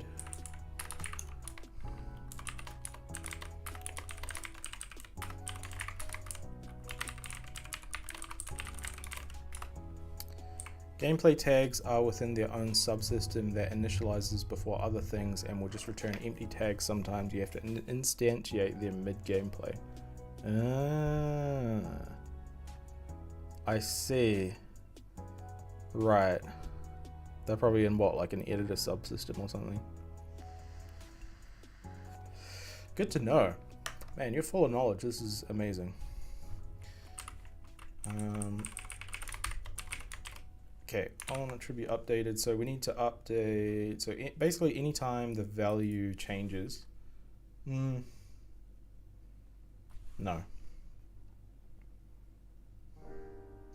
It's actually anytime we mark it dirty, we are detecting a change. So let me make a function for that. Actually, I have a funny feeling there is a uObject function called that already.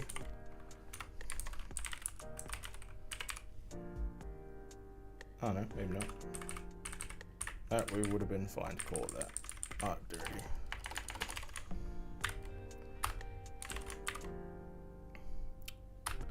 Okay. And then we can do on attribute updated broadcast. And then we just need to call this instead of just setting the variable. And that should tell, like, bubble up and tell our UI, hey, something's happened, we need to update.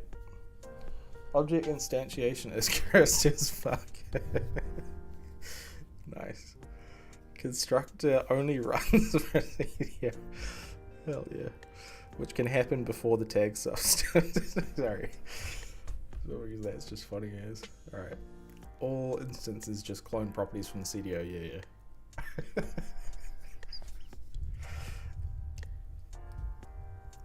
Yeah.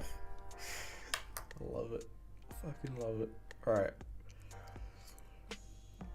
Very good.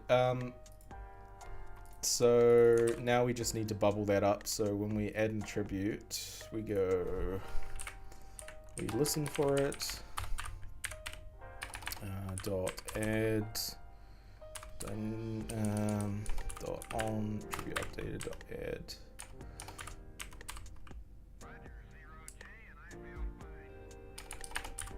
Why no autocomplete? It makes me think I've done something wrong.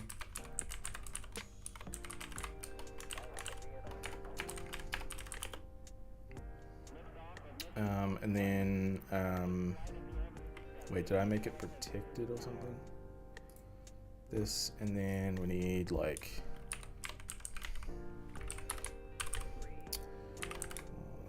attribute updated.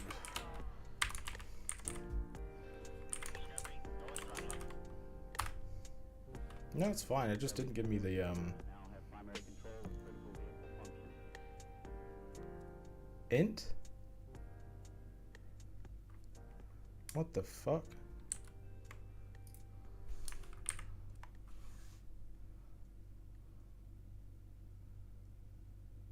Unknown type. Wait. Wait. On attribute updated. On attribute updated.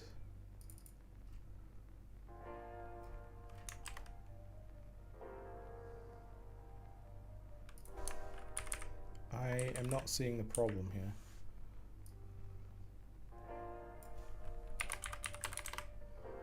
Resharper unknown type. What? I've included it. What do you mean unknown type?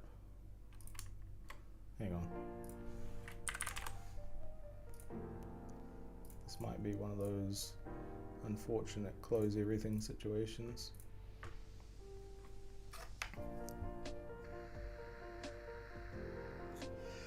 And before function, yeah, true, I did forget that. But it seems to be struggling to not know what the type of this callback is.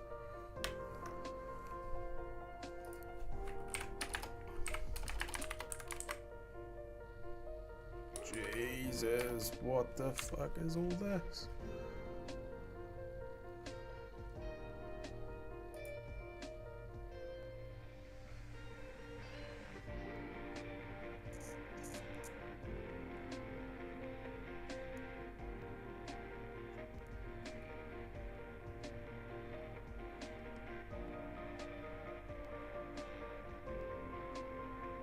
Class type redefinition? What the hell is going on? Wait. Regenerate project files. It might be because it's in a plugin. This is the downside I find of C++ for sure. Like, there's a lot of things like this that are just, I don't know, because it's not sandboxed, I guess. It's just a bit more like difficult to debug some stuff like this. Yeah, it is weird, eh?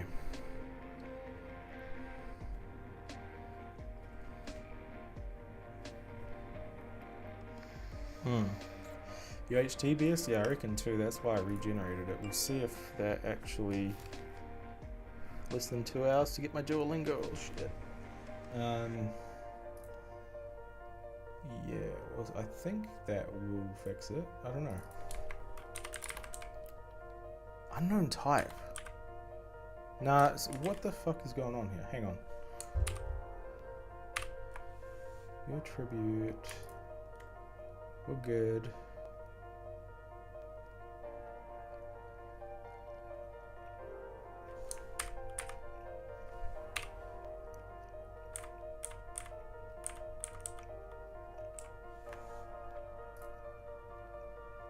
Declared dynamic multi-class delegate. This looks fine to me. What the heck is going on? The type is right here. We're public. It knows the type.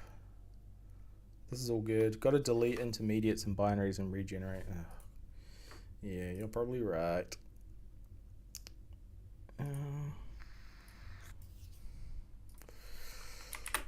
Do a full-on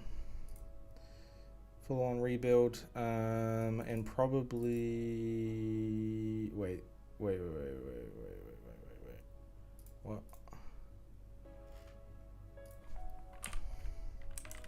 Wait, where is? Hang on. I moved the project when I put it in Perforce. There we go. Plugins. I probably can just get away with deleting that, honestly.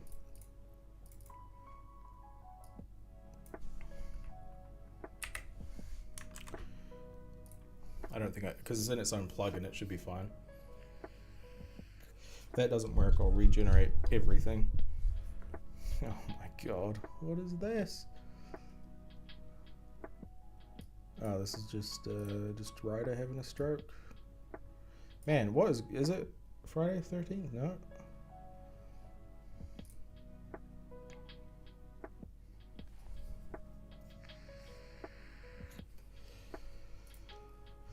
Alright. Come on now. It needs to behave so I can finish this up. Doo-doo-doo.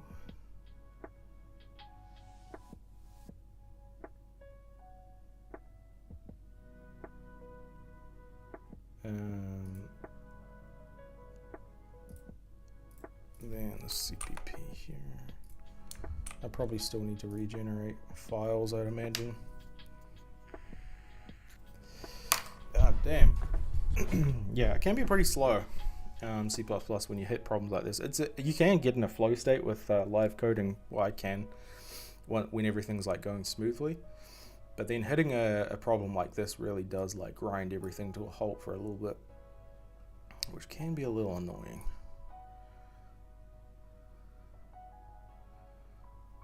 Oh, it is already regenerating the project. Alright. Back in business. Doesn't know what this is.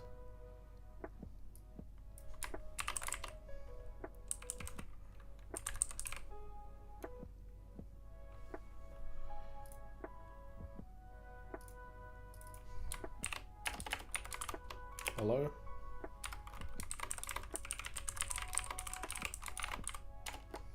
Oh my god.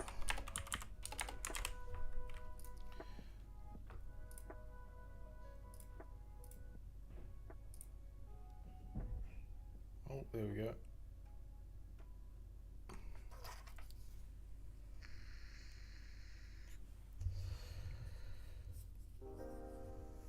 I think I did it twice. Nice.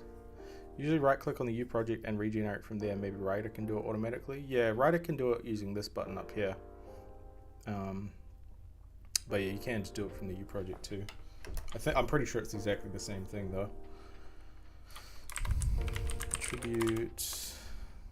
Oh shit, it's still unknown type. This is not what I want to see, and that's gonna fail because maybe because I didn't save that file, it'll be okay.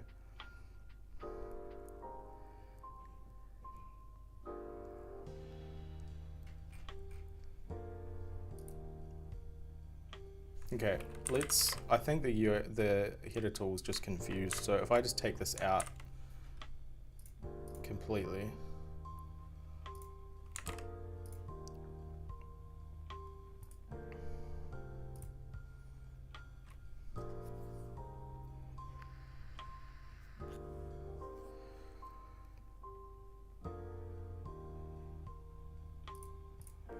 Wait, did I not?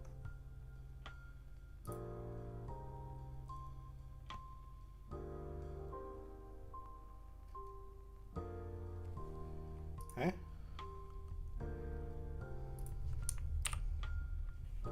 Oh, I commented out the wrong stuff. Hang on. I actually wanted to comment out the attribute one.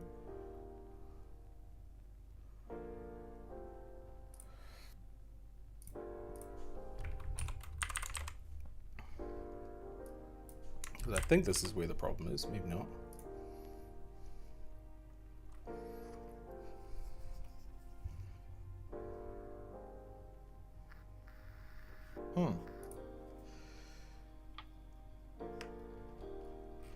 No, it's not. What the heck? Something like it. Oh, wait, what? Oh, right, yeah. No, that's me. That's on me. I keep getting confused about whether I'm in the manager or the actual attribute itself. Okay, build succeeded. Very good. Okay, so now if I bring back this, compile that in, get our headers going.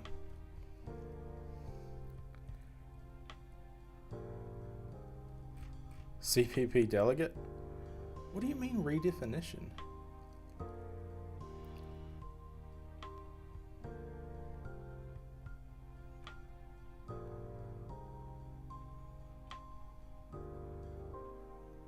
Oh, someone mentioned this the other day. I think you can't actually do this on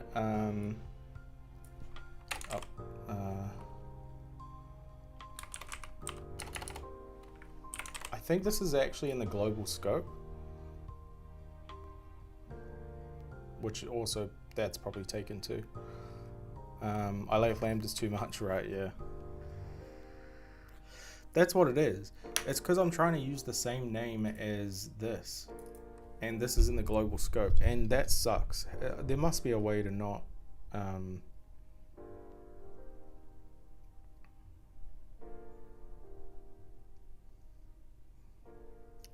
have that. Man. All right. Well, this will work for now. Because, like, I don't know. That just seems weird that, like, why can't... I don't know. Whatever. It is what it is. I can just put the name in there. But, yeah, it's weird that you can't do that because these are two different... But I guess this just... Yeah. It does make sense because it's outside of the class scope. But I feel like I should be able to define one within the class scope. Okay, we're back in business. That'll do it. Unreal has no namespacing or overloading for their UHT types. Super annoying. Yeah, it is super annoying.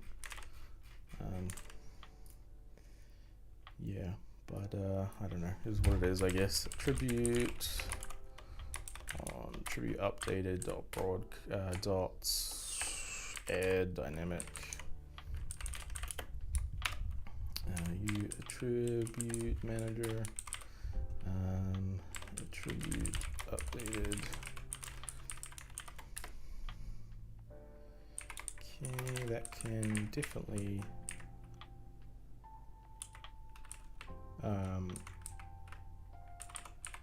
yeah, I just heard something outside. That can definitely be protected, which means, yeah, so we bubbled it up successfully, which means now we can broadcast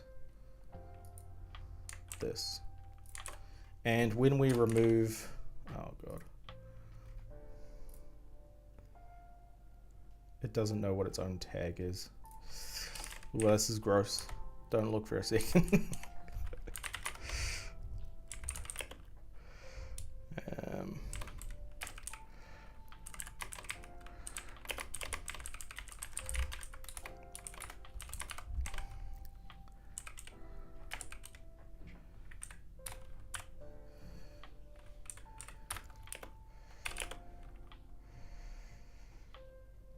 Oh, we don't even get the this though.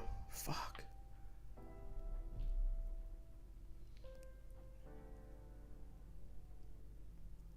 God damn. I'm gonna need to tell attributes what their tag are, which is the actual solution, but you know what? As I said before, I'll do the actual solution real quick.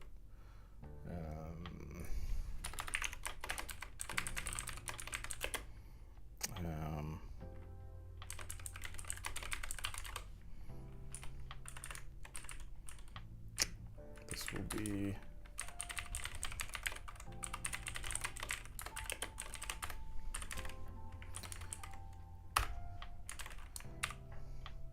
okay, and then yeah, the callback for on updated is going to need to take a parameter.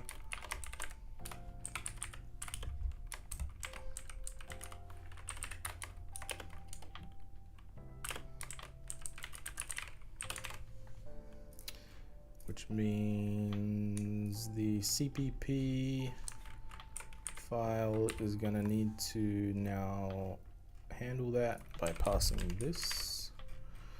And now, God, this is getting confusing with these classes, but now this needs to take that in.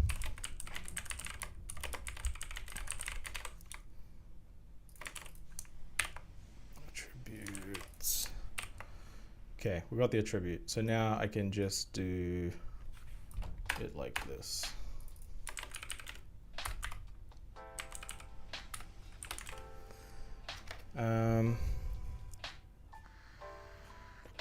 Still going strong, eh? Yeah, I wouldn't say necessarily strong, but we are still going, that's for sure. How's it going, Light Blue Stuff? Today, here's a lot of people. Oh, I see.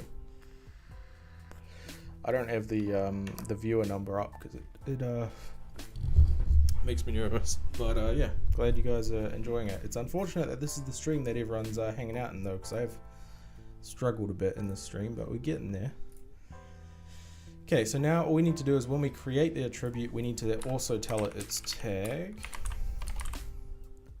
Attrib tag is attribute tag. There we go. So now it knows its own tag, which means we can bubble up properly, which means we can do the original thing we wanted to do.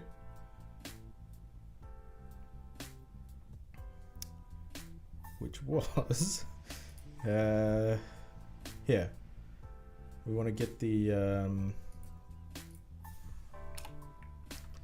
want to get this. So then I'll just do like, no, I'm just going to assume it's there.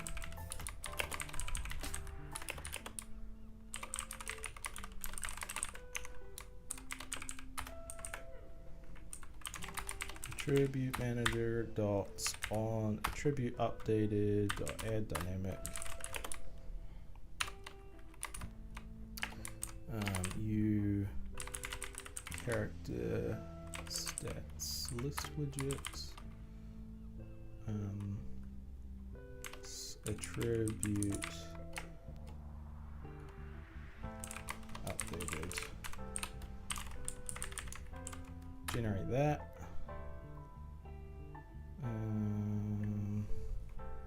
That is fine, but I do probably want it like here. Implement it, and then we just call the function below it. Stats updated. Goodness, that was quite a roller coaster. Has anyone here played modded Minecraft? Stuff like that reminds me in modded Minecraft where it's like, hey, I want to make a, you know, like a generator or whatever, and then it's like, well, that requires, you know, like a machine frame, which requires, you know, gears, which require, you know, like you just, and then you're caving and you don't even know why. But yeah, we got there though. Appreciate you all putting up with that for a second. That got a little out of control, but we managed. Is this whole game going to be in C++? Yeah, that's what I'm trying to do, mostly as a personal experiment, because most of the games I make are mostly Blueprint with a bit of C++, and I wanted to try something that was all C++, so I can just kind of get a feel for it more than anything. I think going forward, my actual plan would be to lean more like 70-30 in favor of C++, system C++, content and gameplay Blueprint.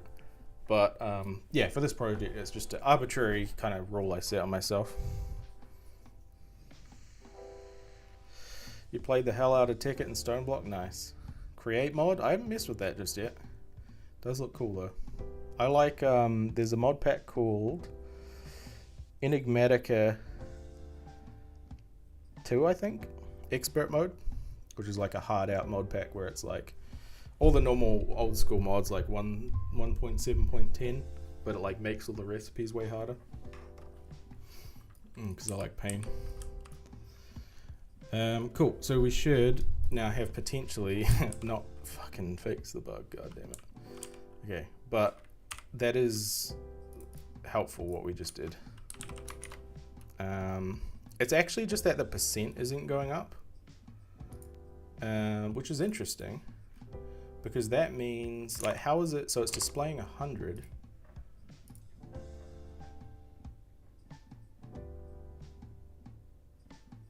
Yeah, what? Set stats value, max value. Wait, what? So the number it's displaying is 0, which is this, but then the percent is nothing.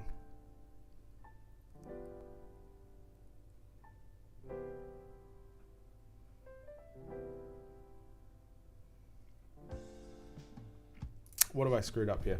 There's a problem.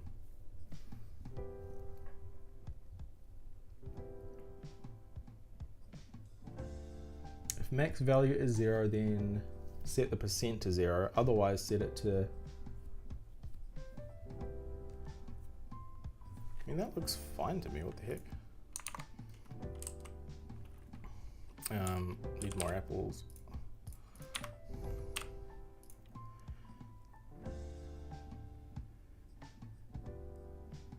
Yeah, max value is 100.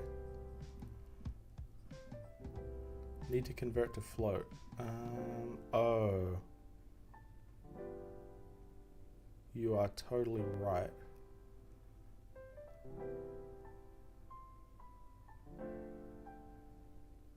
You are totally right, I think.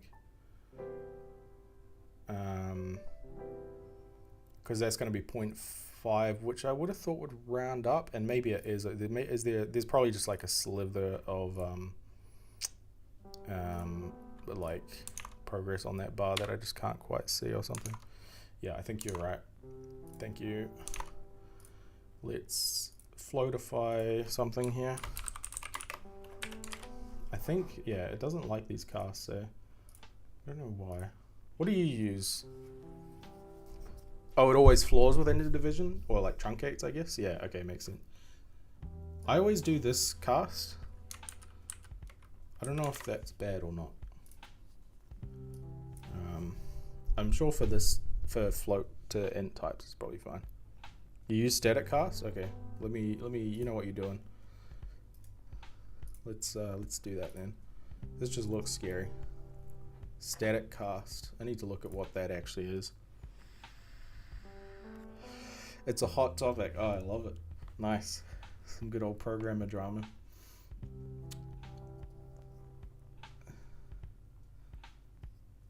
Okay. And then I think this is freaking fixed finally. Because you're allowed to convert a float into an actor pointer with C-style cast and castaway. Oh, castaway const I've heard of, yeah. I see. Yeah, but I mean, at a certain point, it's like, you know, if you're doing something like that, you know you're probably not supposed to be doing that. Okay, yeah, that was it. Thank you very much. I'm so glad you were here for this stream, Gandiv, and everyone who's joined in. It has been a pleasure. I know it looks like we didn't make a whole lot of progress, but we did build one of the core systems this game is going to require, which is the attribute system, which is going to be used for like all sorts of gear and potion effects and everything, basically any attribute. So it'll include like max, as I've got here, health, magicka, stamina, but it'll be things like movement speed. It'll handle your damage, all that. So yeah, I know it's kind of like code heavy and it doesn't look like much has changed, but yeah. I've seen people cast away const accidentally, often with Ccast. Oh, okay. Right. I really wish to have this game on phone. I mean, it's not really a game yet, but yeah, I appreciate the enthusiasm. There's not really, there's not really a lot to do. But yeah, no, it is, yeah, it's getting there. It's getting there. I need to do some more art at some point. Reinterp cast for pointer hacks and const cast. Oh gosh. Yeah, no, I'm gonna stick to the light side on that, I think. Yeah. This is still all good? Yeah. All the instancing and everything is still working.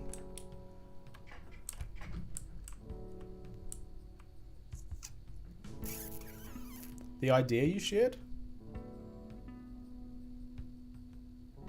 What idea? Oh, right, like the whole, like once the game's done. I got you. Yeah. Yeah, I don't know. I don't know if I'll ever release it or what, or I might just chuck it up in case we want to look at the code or something. I don't know, but it's, for now, it's just remaining my kind of like wind down project at home at nights. Procedurally generated things, yeah. Procedural generation is fun. The only thing with procedural generation is it can sometimes end up being a little bit soulless if you don't quite like handle it properly. Like once you've seen, you know, like in Minecraft, once you've seen one plains biome, you've seen them all type thing. Like it doesn't, like it can sometimes not be great, but I'm going to try and use it in very specific ways that will hopefully make it less like, you know, like samey, I guess. Yeah. Still very proud of this transfer system. It works pretty good. I guess it's not a whole lot of fanciness going on, but it is good. Anyway, I'm going to leave the stream there. Thanks for tuning in. Sorry it was so code heavy this time, but I do really appreciate everyone joining in. I'm going to continue this project. I'm not sure what we'll work on next time. Probably like equipping items and then start moving into a little bit of combat and stuff like that. Because my real goal, now that we have the village generation sort of working, is to get quests and shops and everything working so we can get a loop of go to town, get a quest, go out to the world, complete a dungeon or whatever the quest is, bring back loot, sell it at the shop, upgrade your gear, repeat. And then we're going to build it out from there. So we're getting there. We've built a lot of the core systems now, but there are still a few more to go. So yeah.